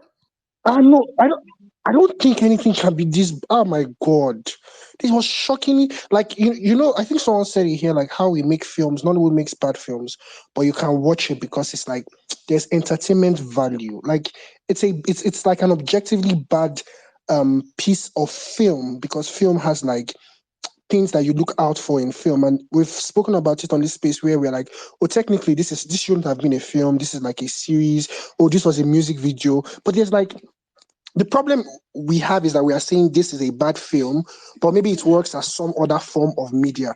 This doesn't work as anything. Like if this was okay, let me hold my emotions. Like the film starts, and I was expecting to see something like it to start like maybe the speech of Abiola, like that iconic like video, and then to like build this world and set this world up for us. And then it starts with the speech of Sam Dede and this guy is like, I'm picking four of you, and he picks these guys. But then, anyways, and then when they get on, like everything from this beginning to the plane was rubbish. I'm so upset. But they get to the plane and they do something that pissed me off so much. So they want to set up, whoever wrote this script wants to set up the fact that there is someone on this plane that can speak French because of the fact that when they get to Niger, they will need to find a French speaking person to like interpret for them. So how do they do it? This guy sits beside this girl, beautiful girl, and then she she says the most nonsense Igbo sounding word in my life I've had. And then he says, you don't look Igbo. And she said, oh, I'm actually from, like, I'm Wolof. What does you don't look Igbo even mean? Do you get, like, if everything in this film is so contrived, we spoke about the acting, right? But now the acting is objectively bad. Like, every time I watch a bad piece of like Nollywood, I'm always thinking, if I was on this set, which department do I sit in that I improve the quality of this film? And to be very honest, I don't think there's anything that could have been done to this film to make it watchable. Like, because the director did not direct. There's no way you were, because okay, I work with some friends when they do music videos for people, and my friends kind of like just call me to help like directing and stuff. And sometimes I'm just sitting on set and I'm seeing whoever is the lead artist or whatever, and either their emotions is not matching or they are singing, and I talk to my what is going on, and then you see my friend helps interjecting. I have also directed a couple of times, and there is no way you are standing on set and you see that Owiwi guy go through that meltdown that he has in every single scene, and you don't call him apart and say, if you want me to pay you for this film, act and stop doing this nonsense you're doing. Because that guy was, he was so upsetting to watch throughout the whole film. The way they were pronouncing, what is Iku? That's death to anybody here that speaks Yoruba. What is Iku? What is that now? Come on. And it's not as if it's like, okay, someone that is American. Because we're always shouting, oh, when Americans shoot our films, they speak like terrible Nigerian accents. But Nigerians are saying Iku. Yoruba person is saying Iku. No, now. And then the wigs, what was John Dumel? Oh my God. Do you guys realize that this film was, oh my, hey. Like, when Vanessa was like, if you don't laugh, you'll cry. Like, I swear, if you don't laugh, you will cry. Because I'm getting so emotional right now. I don't think I'll ever watch anything like Charles ever does anymore. That you cannot because okay, so I had gone off watching Nollywood for 3 months because Nollywood had put me through a lot, and I was like, you know what, you guys, let me just leave you guys and like focus on my life and build myself to be what God wants me to be. And then because I had been seeing Hijack 93, it was one of the films I wanted to watch before my hiatus. I was like, okay, at least let me come back and like fulfill all righteousness and just watch it. And no, because if this is what is going to be happening, I will just like be reading books. This is nonsense now, guys. It's fine.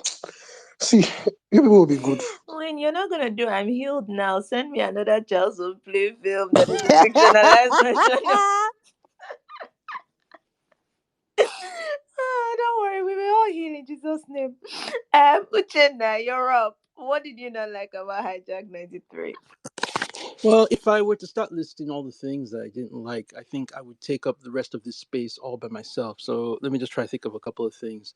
The primary thing is that, somebody said earlier that the original writer said the script was butchered, and that's not surprising to me because if you had asked me, I would bet money on the idea that they did not have a complete script when they were writing this thing. And I can believe maybe they had a script originally and then they tore it apart and never really brought it together because nothing about the story really makes sense. Um, it. I think one of the first things that robs it of tension is the fact that the boys' mission isn't really clear. They say something about restoring a mandate. They don't explain what any of that means.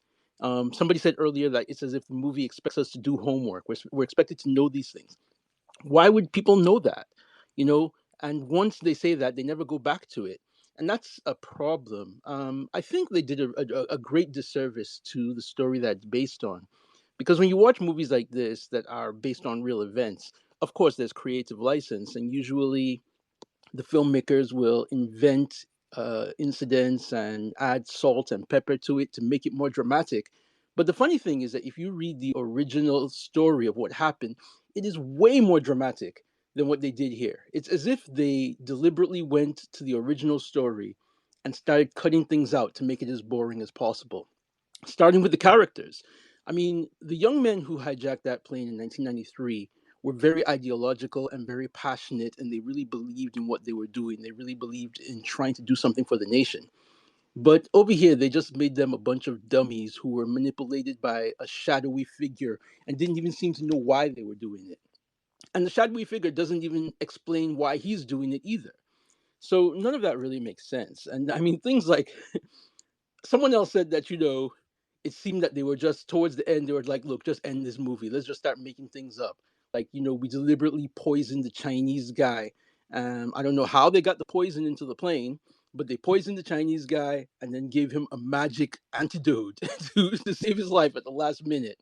Stuff like that is weird, or at the end, where we find out, or where Sharon, exposes Nancy as the mole. At first, when they show the flashback to one of the stewardesses being in the mad meeting, I thought that that was Nancy. It was not until I watched Nolly Goodfellow's review that I realized that that was Sharon. And that is such a silly twist, because it would be one thing if at the end Sharon ends up with a backpack full of gold doubloons and she escapes to Lebanon to begin her new life. I say, okay, yeah, she got away. But no, she's still going to keep on working as a hostess in Nigeria Airways. She's married to a pilot, and they're going to go and question Nancy's character and find out that she knows nothing about this thing. All the so-called terrorists are still alive. They're going to go and question them, and they're going to tell them exactly who their collaborator was. So why does it look at the end as if Sharon got away with anything? No, she's going to get caught. And if the movie lasted another day, they would have arrested her. So that was a really weird twist. What really bugged me about this movie was the anachronisms. I think it's usually kind of petty and unproductive to point out small mistakes, so-called mistakes in movies. But this is a situation where every single thing was wrong. The cars, the army uniforms, the planes. Like in the planes, like when the planes are on the ground, in the background, you can see Asman Airways, which didn't exist before, like maybe 10 years ago. What really bugged me a lot were those flat screens on the seats. And, I think I mentioned it on one of Mr. C's posts, and some guy who's an aviation enthusiast said that, they need to shoot on a wide body plane so that the actors and the cameras can move around. And all the wide body planes in Nigeria have those screens. Otherwise they would have to fly the cast and crew abroad to shoot, or fly or borrow a plane from another country. And I'm like, look, most plane network movies fly the cast and crew to Dubai and South Africa for absolutely no reason. I don't know why they couldn't do that here. But even if they couldn't get a plane that didn't have those screens, which I think started appearing on planes around 2009, if they couldn't get a plane without those screens, why not just design your shots in a way that we don't have to see them? Or, get some seat covers to cover them up or something. Every time I saw those flat screens, it was like watching a movie set in the 1940s where everybody's talking on an iPhone. So that was really bothersome to me. um the performances were really, really bad. And as someone already said, I don't blame the actors, I blame the director. And, we're always talking about how we're tired of seeing the same faces in Nollywood movies. Why don't they give them fresh faces? To be honest, I think this is kind of why. Because at least the established stars have a certain charisma and a certain imprint that they leave with the audience, so that even if the acting isn't great, they can ride by on that familiarity that the audience has with them. But when you bring fresh faces, you got to really direct them. And that's something that Robert Peters couldn't do. So the acting was really bad altogether. Um, I'm going to say something here. Okay, it's a slight pushback, but it's because I'm making a point. A few people talked about the different genres, about the romance in it, as if that's a problem. I don't think that's a problem at all, because when you're shooting a story that is set mostly in an enclosed space and the characters can't move around, most of the drama is going to come from character interaction, and that involves romance too. But the problem is that it wasn't well done, because in general Nollywood isn't good at doing romance, in my opinion, and that's because Nollywood isn't good at dialogue. Nollywood isn't good at showing two characters vibing romantically, sharing jokes with their finishing each other's lines, having all those moments where you can actually see a romance budding. That's why in Nollywood movies, whenever they want to show people falling in love, they give us a montage of them riding on a beach and eating at a fast food restaurant and stuff like that. Because Nollywood really can't do romance. So that was a problem over here. Um the clothes weren't bad. A lot of people are saying that the clothes were bad. I don't think so. People wore do rags in 1993. They wore beanies in 1993. That's not far fetched at all. I think the clothes were fine, except for the wigs. Bob wigs were pretty popular in 1993, but I don't know why all the stewardesses had to wear the exact same wig as if it's a part of their It was uniform. for the That's twist, Uchenna. All okay. the wigs were for the twist. Okay, I didn't think of that. Okay, that was stupid. Um, I think there's one more thing I want to say. What was it? Well, if it comes back to me, I'll mention it later. But yeah, this is in general. This is really. I mean, I really hate to say it, but this is absolutely the worst Nollywood movie I've watched in a long time, and it left me feeling. It left me in despair, for the future of Nollywood. Like, because I mean, one of the problems with Nollywood in general is that we don't have money to make movies, but this movie seems to have some kind of budget, and it just bugs me that even when people have the money, they do stuff like this.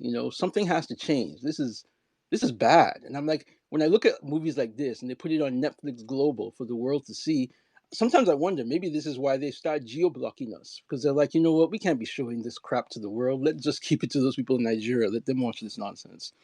So it was. I mean, I really don't feel good dumping on something that people obviously worked very hard on, but this was not good.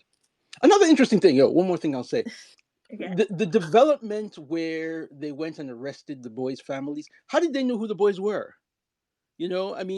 Okay, Put we a did have, picture of one of them from the. yeah, from when he opened up the plane Yeah, door. yeah, yeah. But how'd they get the rest of them? And even if they got a picture of that guy, come on, it's 1993. Even in 2024, I don't think the Nigerian police or the army have any kind of facial recognition thing. We don't have social security numbers. From that one picture, they're going to find out the guy's whole identity and find his family and find the other guy's families. I Well, mean, he boarded a plane, so they have his He, identity. It's not a there's hard 200 to people down. on the there plane. were There's two hundred 200 people on people on the the plane. plane. And I identity, can just see your They have his passport. Yeah, Facebook. they They have have his his passport. Facebook. It's not a hard whittle down to just find the person who looks like that from the manifest. It's not difficult to find that out. If SSS can do in that, 90, so there is not I 90 feel years difficult. like of in violence. '93 So would be, I, but I I think think in Nigerian the police will struggle in yeah, but I 2024. at first I said to think myself, for you know Realsy's what, maybe version at they first I said did to pick myself, up maybe they could go family through the members. register. So They could Yeah, but they probably at first I said maybe they can go through had the wasn't there. register and yeah, find, which are four young men or whatever. But come on, that plane had like 200 and something people on it. I just didn't think that really made much sense at all. But then again, there are so many things that didn't make sense. I don't even want to go through them all. yeah. Um, All right, thanks, Uchenna. I think Mr. C is gonna have a whole section on that photograph, maybe, because I've certainly heard enough of it. But yeah, thanks, Uchenna. I am going to read some of the comments. Lamy says the first 20 minutes alone felt like a setback for Nollywood. The acting from everyone and the directing was so poor, it was honestly ridiculous. The terrorist fighting his co-worker because of his crush on the French-speaking hostage and All Lives Matter made me boil. All right. Shiba says, this was hard to watch. I still have about 35 minutes to go. I think Shiba's probably done now. And unfortunately, I can't finish it. Oh, no, I spoke too soon. Shiba did not finish it.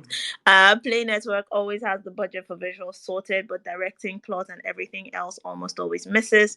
This was supposed to be a high stakes situation, but they lost me when I saw people sleeping comfortably and even jamming to music on their headphones. Like how?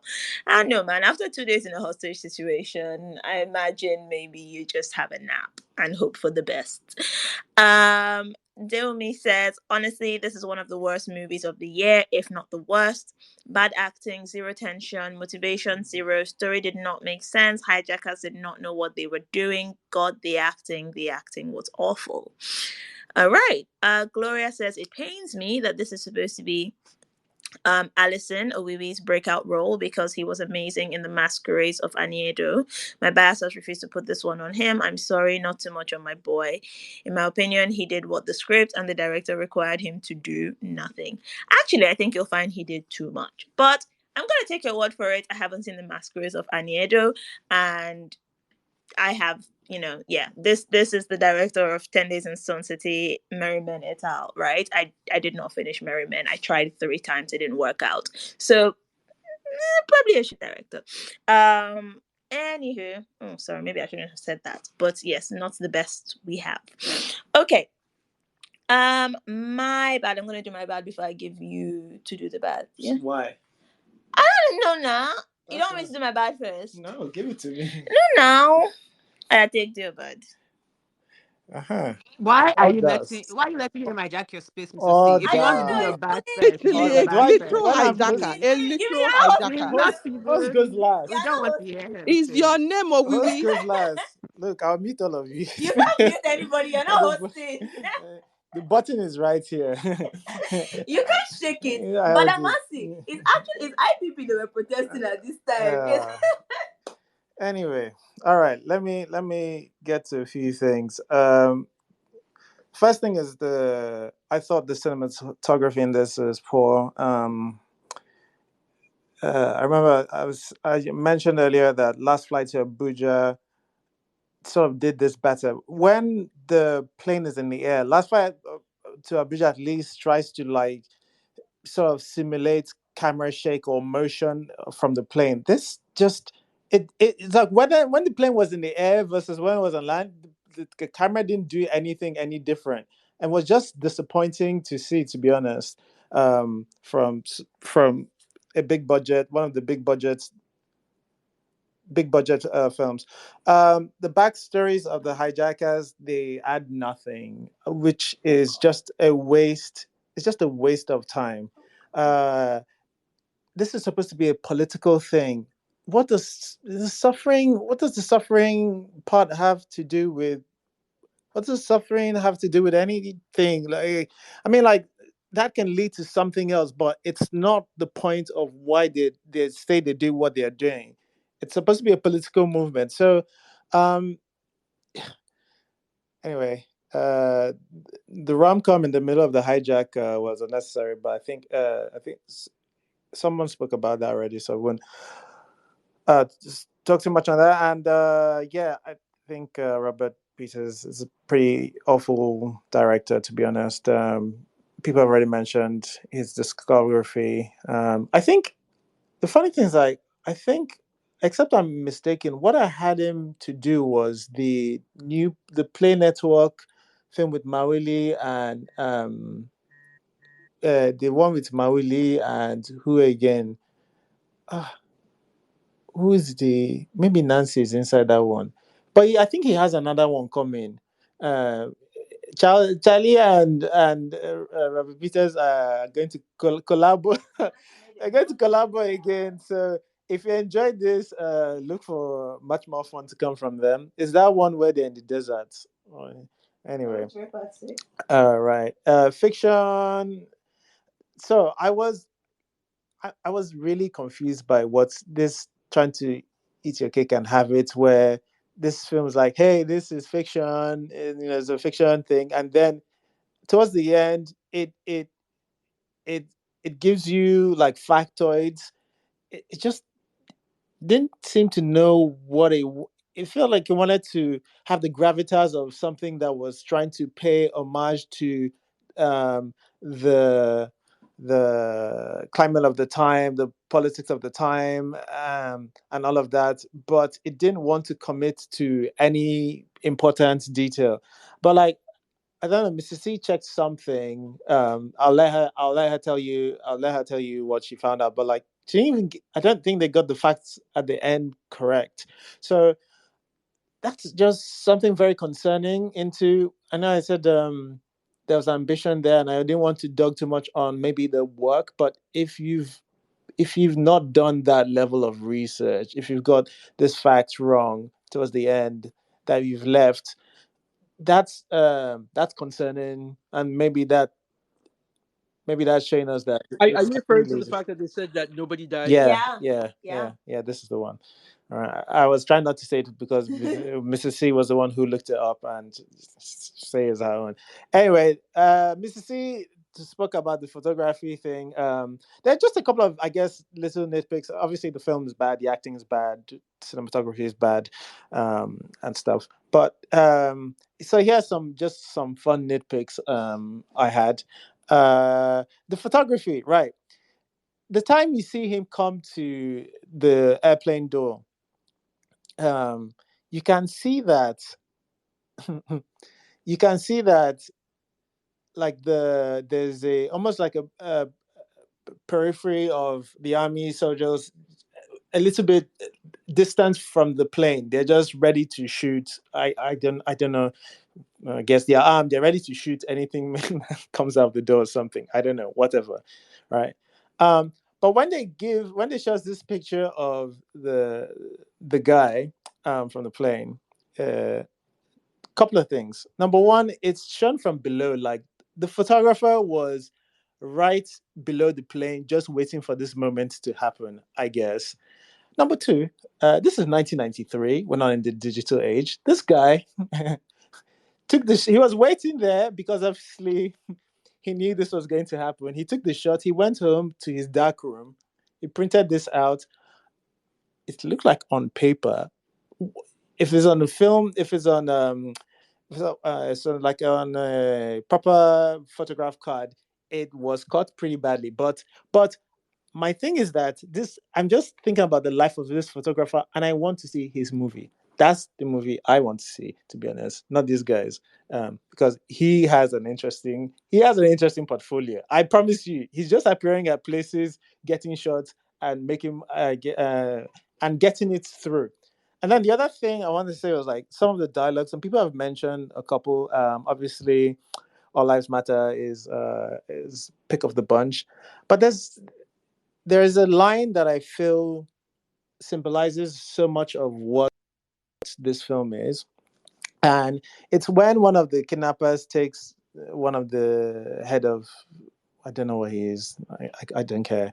Some important politician or something guy, chief judge, whatever, to the toilet and is harassing him. By the way, that toilet, huge, Massive. huge, huge. I need airplanes to learn from Charles. I need airplanes to learn from this film. To be honest, maybe I should have put this in my good.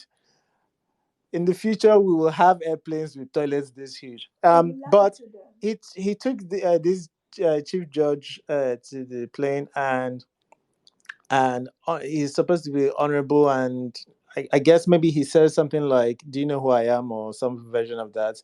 That's how did he make his money? Yeah, whatever.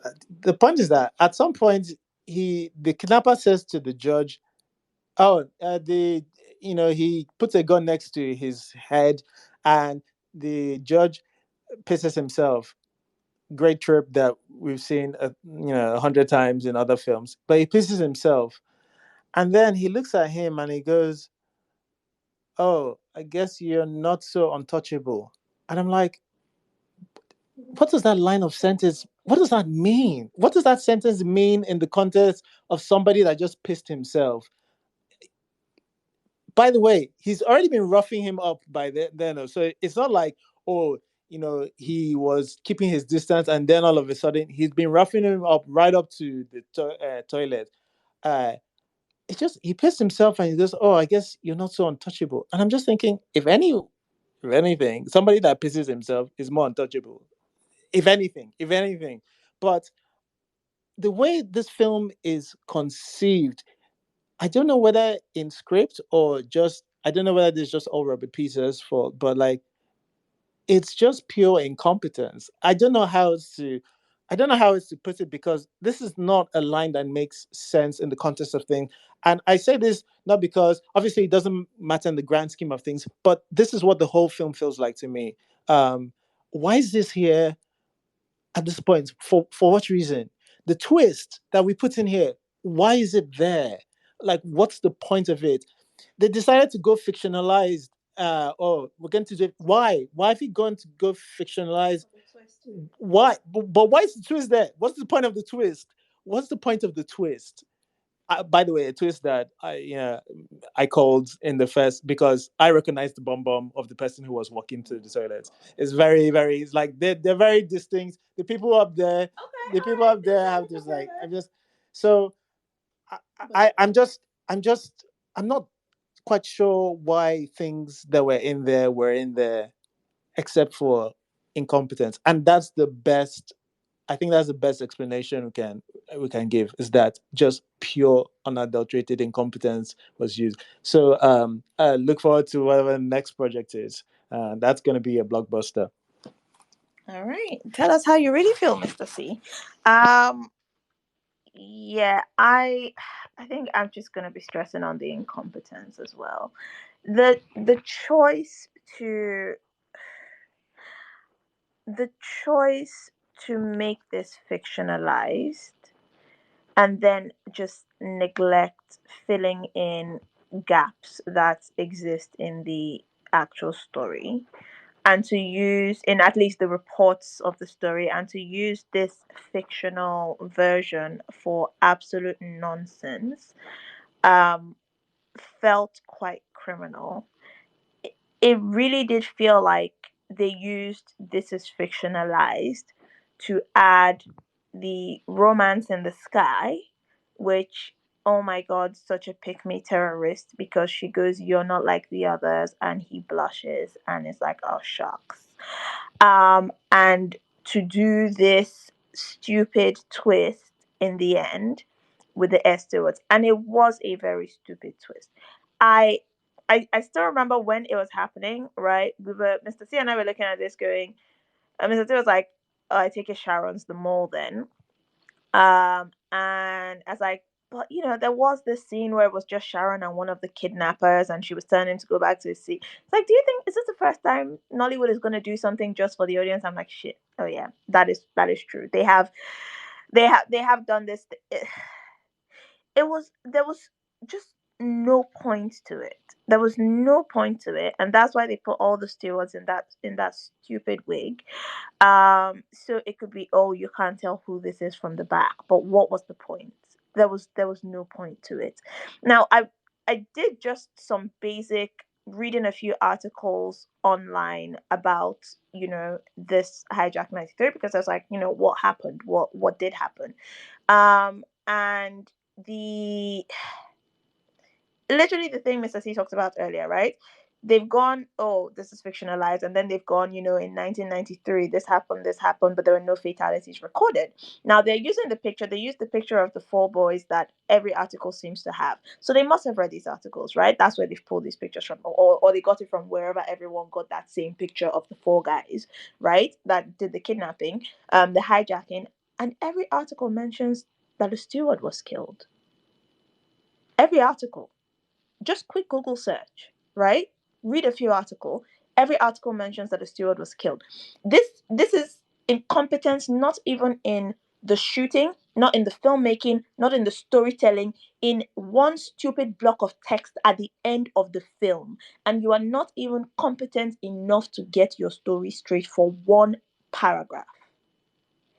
That is a level of incompetence, of just shoddy work, that is unforgivable.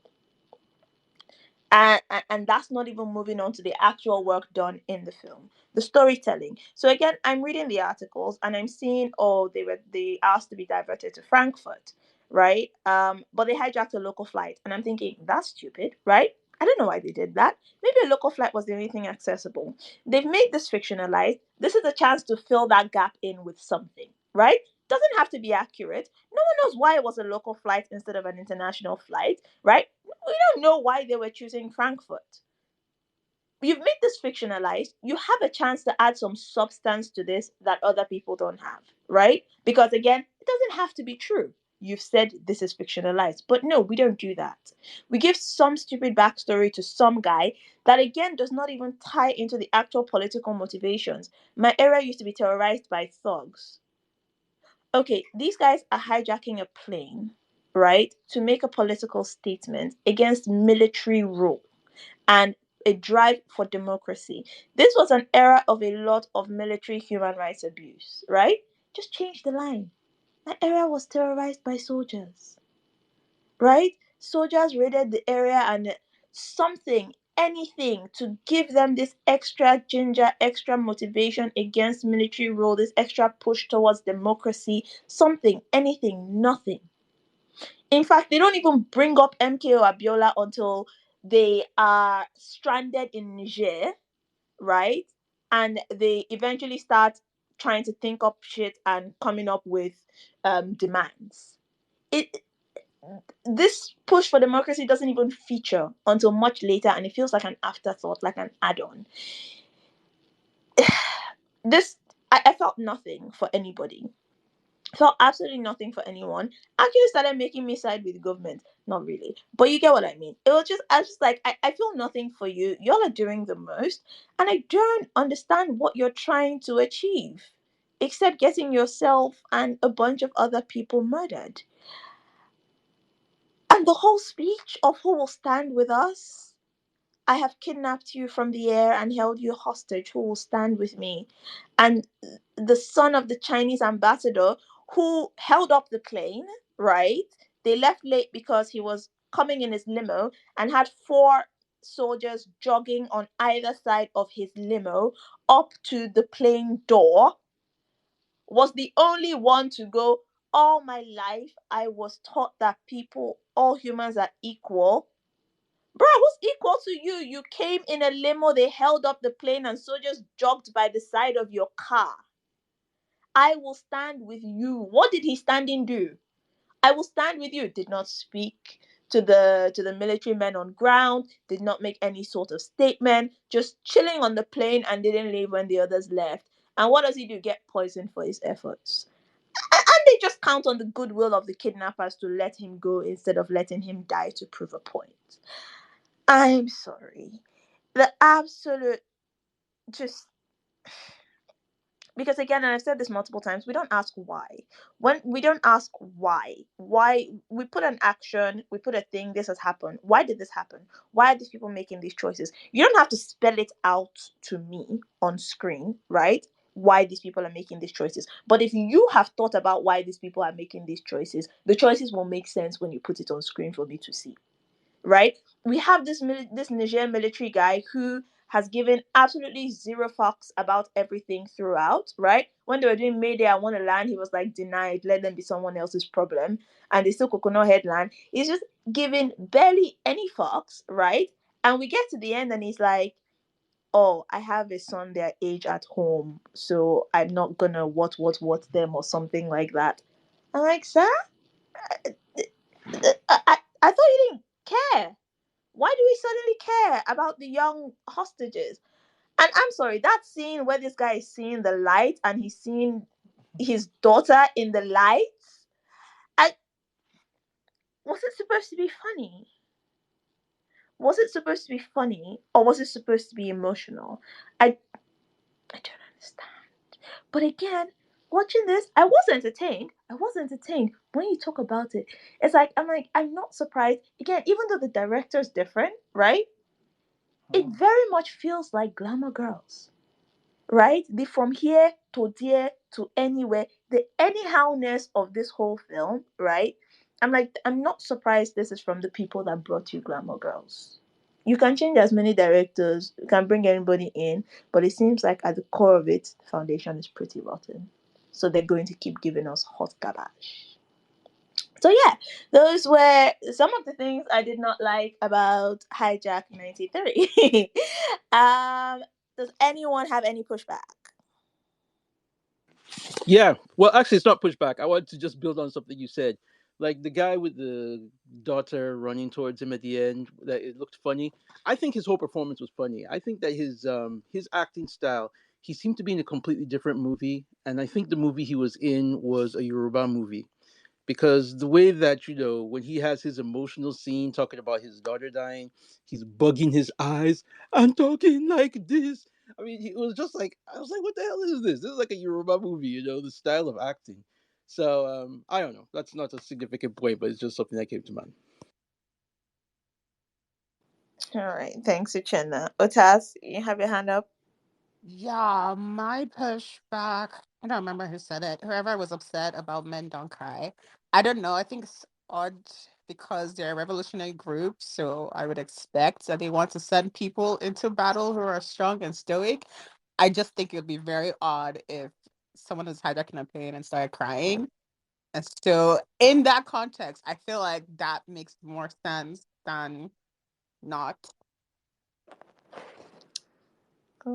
Fair enough. I guess, yeah. I think Emmanuel was just tired of the rhetoric in general, to be honest. Um, yeah, sorry. Gloria's saying they didn't even use his actual daughter. They brought one of those fine babies on Pampers advert. That is true, because I'm pretty sure we saw the dead daughter on the street, and maybe everyone gets a little light skin in heaven. I don't know. I don't know. Also, I had no idea why his daughter was on the streets. To be honest, I don't know if he ran and left her there. Oh I my don't god, know. that was my first thought. When he ran, no, I just knew that I didn't have a black hat, because when he first ran into the house, Tom Boyd was telling the story. I said, "Hold on a minute. Did you leave your daughter? Where's your daughter? Did you leave your daughter out of the streets? I'm sorry. And if you did leave your daughter to be killed, then how am I supposed to feel sorry for you?" Rah. And like, what? Was it because it can't be that the child was at school? Yeah, because she was in the middle of the street. Unless they killed them in school and someone brought her to the street. Question. This is my thing. So you ran. So what you're telling me, gentleman, is that you ran when you heard gunshots and you did not carry your child. Oh God. Please. Maybe that's why he had to go and redeem himself by By hijacking. hijacking a plane. Because God Okay. knows what acts of negligence he did in when his mother and his grandfather died. Fair enough, man. Fair enough. Exactly. Fair enough. Bad vibes. Wayne, did you have your hand up? But Uchena's hand is up. Is he? I know Uchenna's hand is up now, but Uchenna has spoken. You don't want me to call you. Talk. No, Uchenna, you have your no, hand sir, up. I'm sorry. I'm sorry. No, wait. No, no vex, no vex, no vex. Sorry. Um, um. Okay. So It's not even really a pushback. It's a add-on. It's an add-on. So because I was thinking, yeah, like since we are trying to dissect why this film is such a horror, like since we're actually trying to do that, and like a lot of us have said, like directing scripts, and I think many people have said it, but like in my head, it's just very cemented as like character motivation, right? So this film probably has like um maybe 10 characters that are in it that like maybe matter to us. And I think zero of them has a reason for being in this film. Like the same thing Uchenna says about see, honestly, I don't know anybody's name. The only thing I remember in my head is Iku. And that's when they were trying to call Iku. That's the only name I know. I don't know any other thing. But then there is the girl that is supposed to be the one that what's her name? I think it's Sharon. Yes, Sharon's character. That person. Why? Like, do you get like that's the big issue with every single thing in this film. There has to be some like Ichena said. If it was like, okay, um, she's trying to get money or something, then it would make sense. The Sam Dede's character, why? The four boys, which is like the real story has like these four guys between the age of 16 and 18, right? And it's for me, that was really compelling when because I had read about this a long time ago, even before the film came out. And it was really compelling how like How can, like, I wanted to see that. How do teenagers hijack a plane?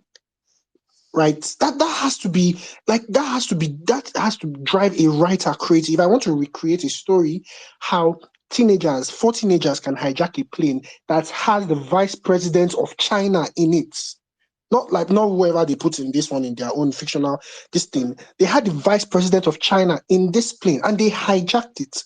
How did they do that? They hijacked the plane and were trying to get it to Germany. Why? Because obviously in the articles we don't know why they were trying to get to Germany. So this is where you as the writer can fill in these blanks and give us some kind of motivation. But why are they going to Germany? No reason. Why did they want the plane to be filled and leave Niger? No reason. Why did the guy in Niger want to kill everybody on the plane? No reason. I saw a plane. Why is this plane here? Kill everybody. Why was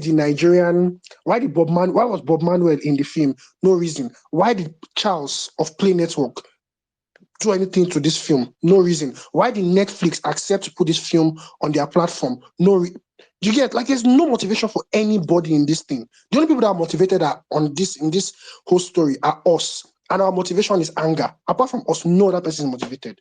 So it's just really, really All annoying. right. Thanks, Wayne. Lack of motivation. Yeah. Uchenda, you're up. Yes, I see. I just remembered what I actually wanted to push back on, and okay, yes, I think what I did want to push back on was Emmanuel, because he was so upset about the men don't cry thing, and he listed that as something was bad. And I think that I just wanted to say that I don't think it's a good idea to evaluate a movie as if everything that the character says is something that the movie is advocating for. I think the movie tried, I don't think they did a good job at it, to show that they are trying to critique toxic masculinity, not advocate for it. So I don't think it's a bad thing that that was said, because they're trying to show you the ways that such ideas as men don't cry can lead you into destructive behaviors. The problem is that, as with all the characters, they didn't really do a good job of showing the way that this leads to destruction, nor did they show the real philosophy that was being pushed by Sam Dede's character. Like, just saying something like, to be a man is to do revolution. What does that mean? That doesn't even make any sense. And also, if he's saying all this, why is there a woman in the room as well? So that didn't make sense. But speaking of the mentor, in the real life story, while the boys were themselves very, very politically involved and politically passionate, they did have a mentor named Jerry Yusuf, who sort of helped them plan this mission. And Jerry Yusuf was this sort of political agitator who had been deported from Germany. So presumably he had contacts in Germany, and that's why the plane was going to be taken to Frankfurt. But again, the movie didn't show any of that stuff either, and also the way the guy just disappeared. Jerry Yusuf was actually arrested after the boys were taken into custody, and his story was also very exciting. I don't know why they didn't include all this stuff in the movie. Like I said before, it just confounds me that they took a story, a real life story that is genuinely chilling and thrilling, and just decided to cut out every single thing that was interesting about it and give us the rest. It's just really confusing why they did that. Yeah. Very, very confusing choices all around, to be honest. But again, I'm not surprised from the people who brought us Glamour Girls. No wonder your hands up.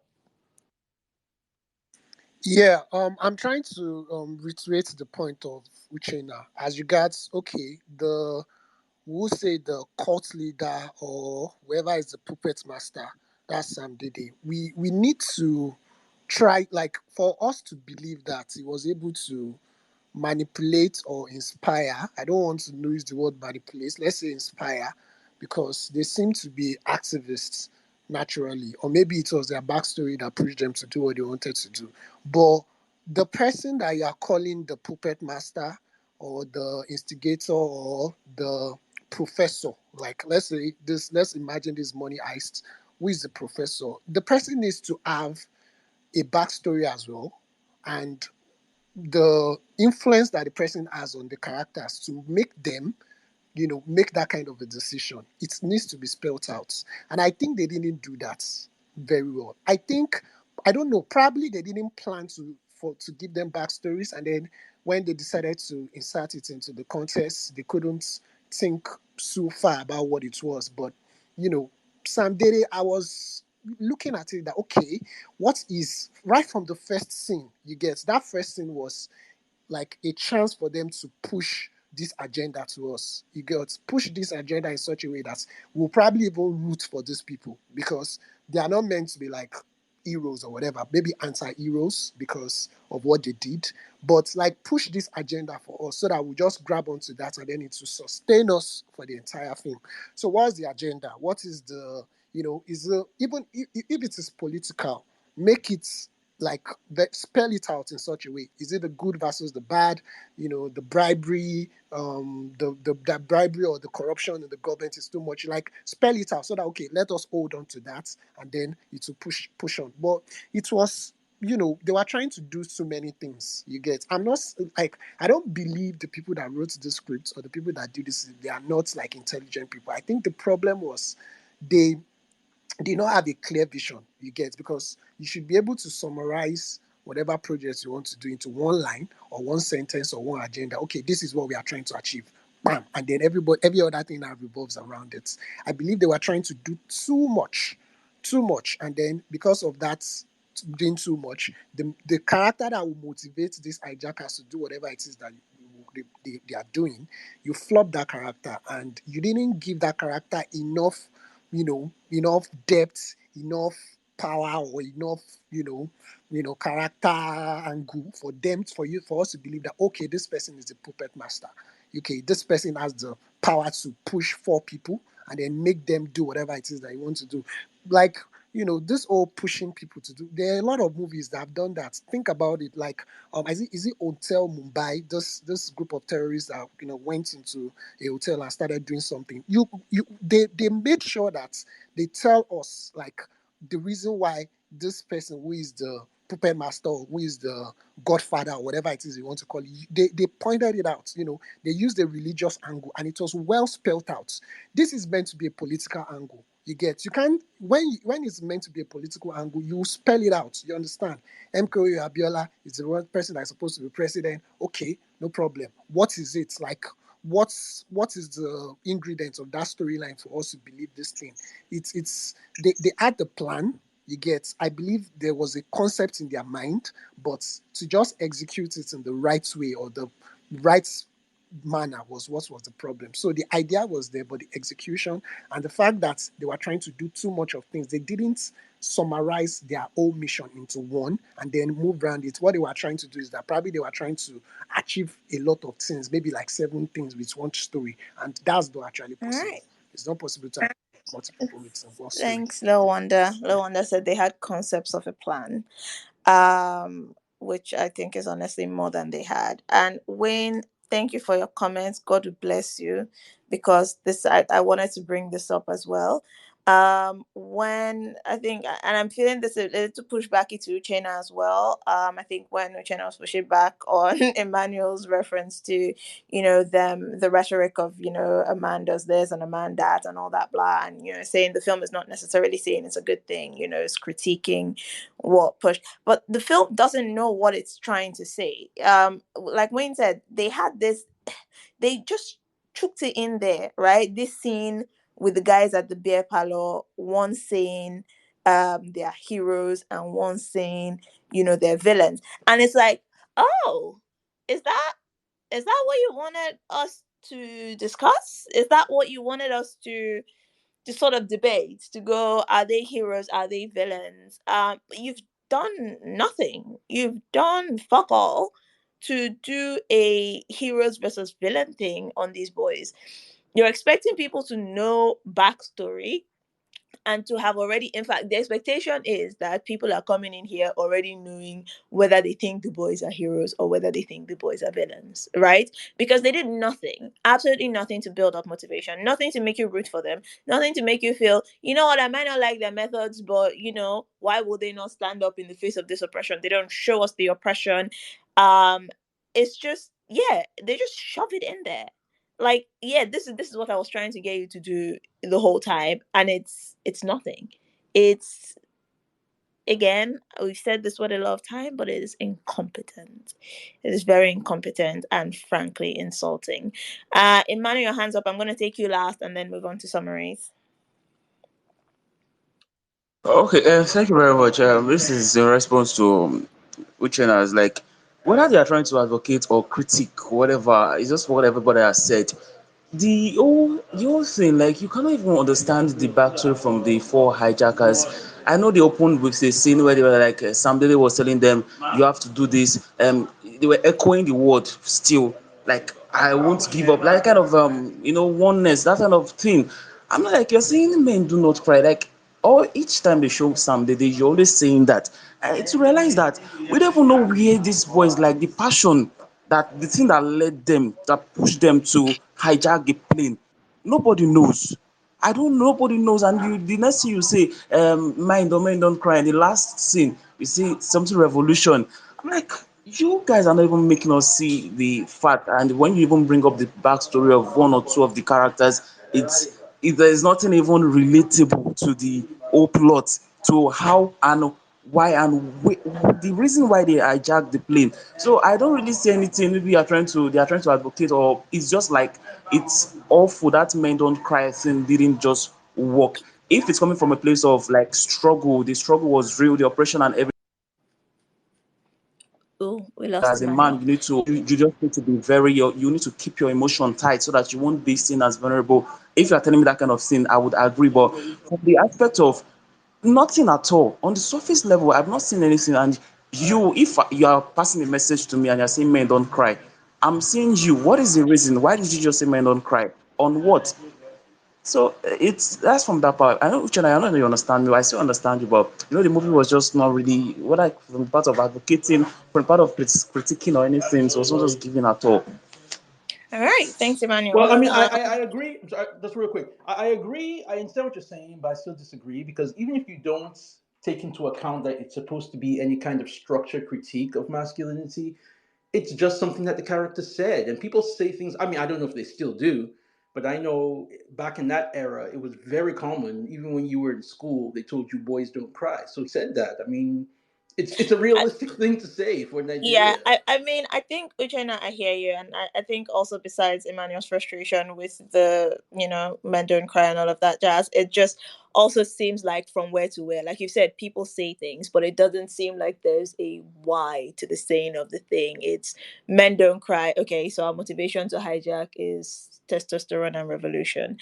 But anywho, let us wrap up this Men Don't Cry conversation and hijack 93 and let us do our summaries. Vanessa, in summary.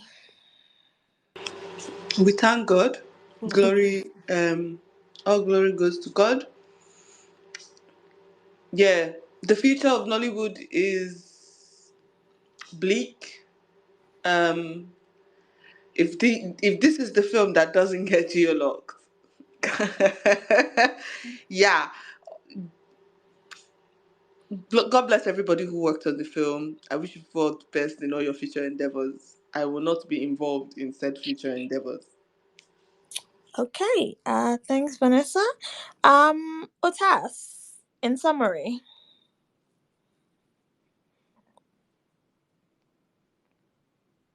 Otas, you there? Okay.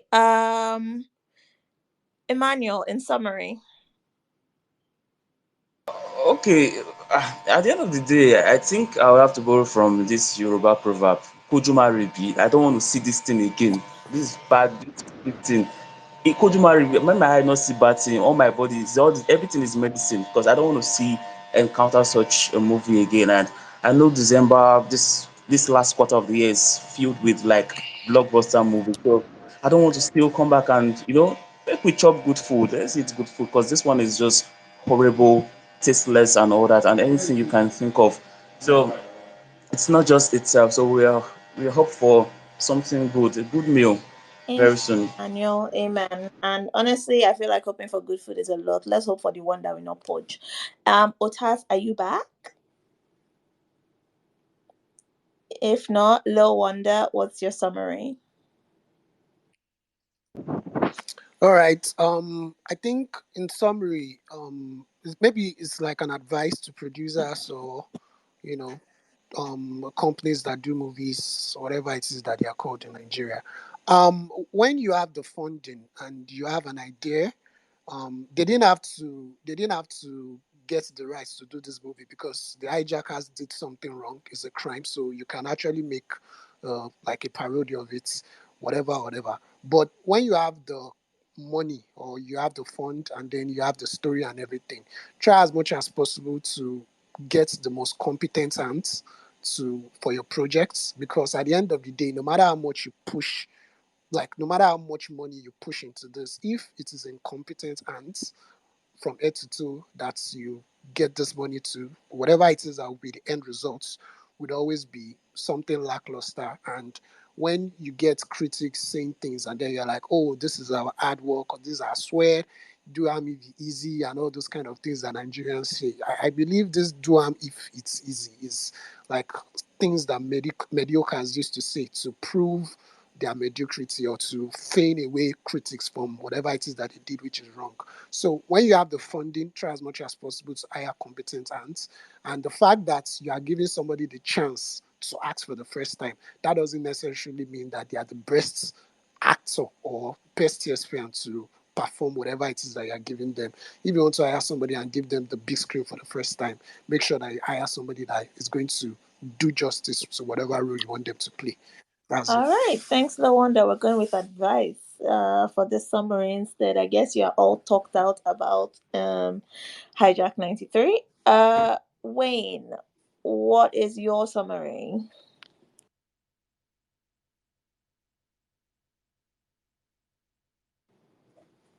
And I'm here. yeah. Don't worry.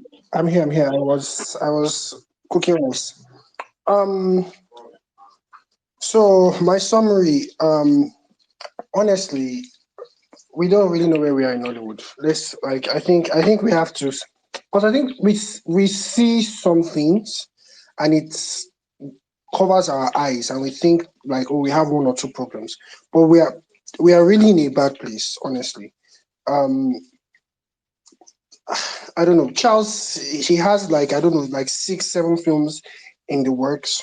I don't know if somebody should tell him to first calm down, because we can't keep producing things like this. And this is going to go on Netflix. How do I talk to my non-Nigerian friends about Nigerian films if this is what we are showing out there? Um, Last word of summary. Um, if you have seen Hijack 93, um, I'm sorry, but if you have not seen it, you are lucky. Please do not. Thank you. All right, Wayne. I don't know why you don't want to share the love, but it is what it is. Otas, what's your summary?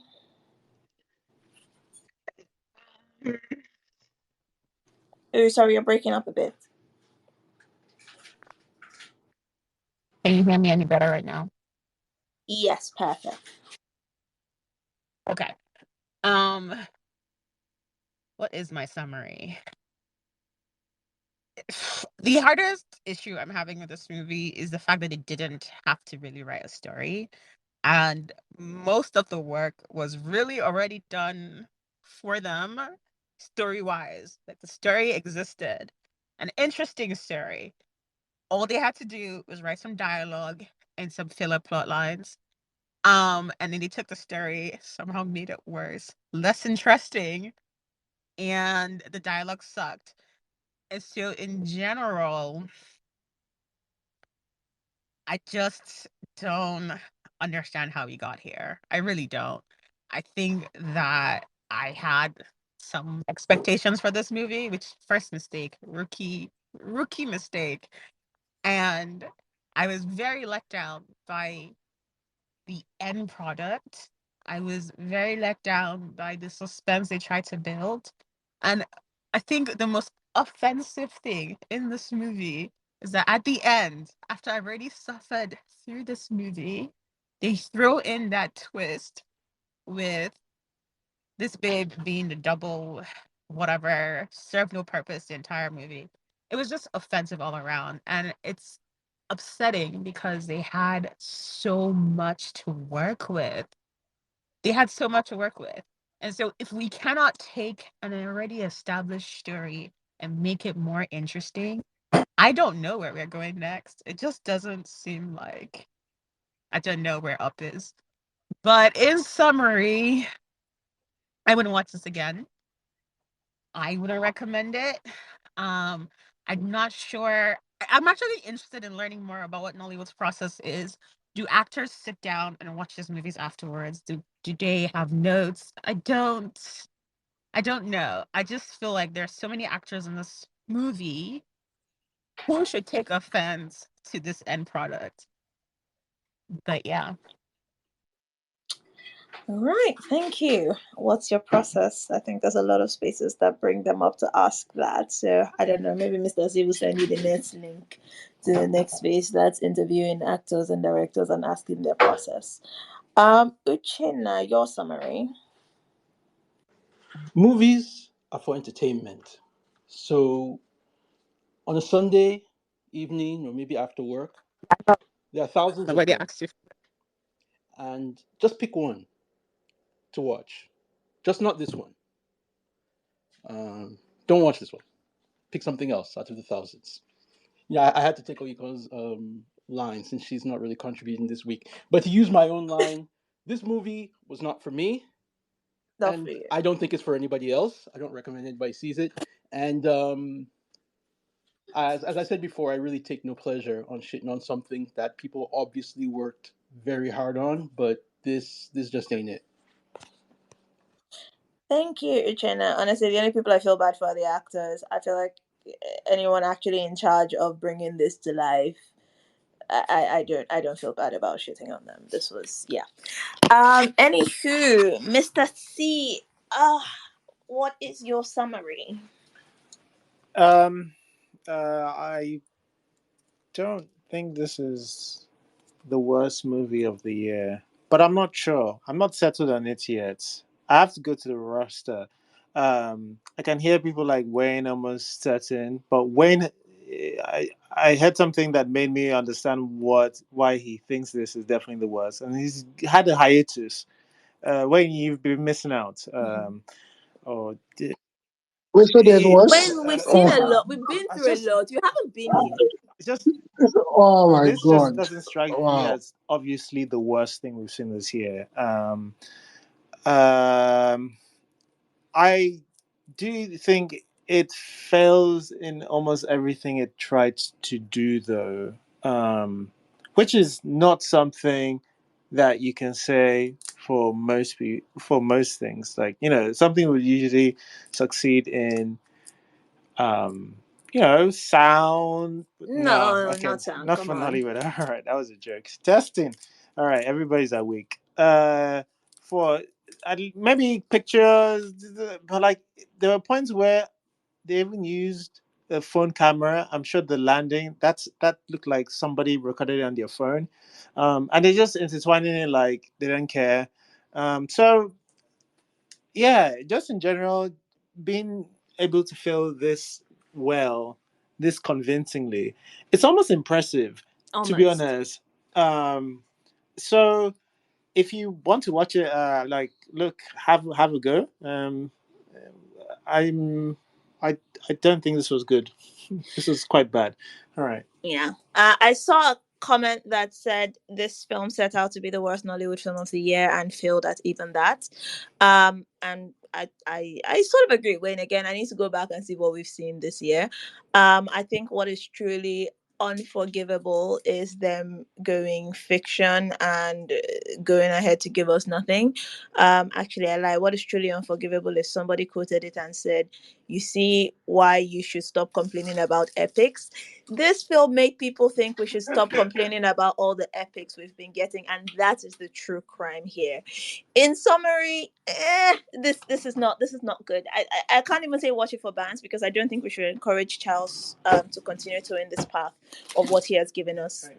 Glamour Girls and then this. Let us be fucking for real. All right. Thank you everyone for your time at Nollywood Film Club. It was not our shortest one, but it was not our longest one. We're doing all right. Next time we'll see if we can keep it under 2 hours. But yeah, thanks for spending time with us. This was fun, and I'm glad you all got to get things off your chest as well. And I don't know what we're discussing next week, but Mr. C will tell you at some point during this week. I think it might be a series on Prime. Not series, film. So you don't know? I know. I just can't remember. You have concepts of the offshoots. Okay. All right. You have heard offshoot. He's gonna tweet it. All right. Thanks everyone. Have a good evening. Bye bye. Thanks for listening to the episode. If you enjoyed listening and would like to join live, just follow us on Twitter at Iroko Critic and join us every Sunday 6 p.m. West African time on our spaces.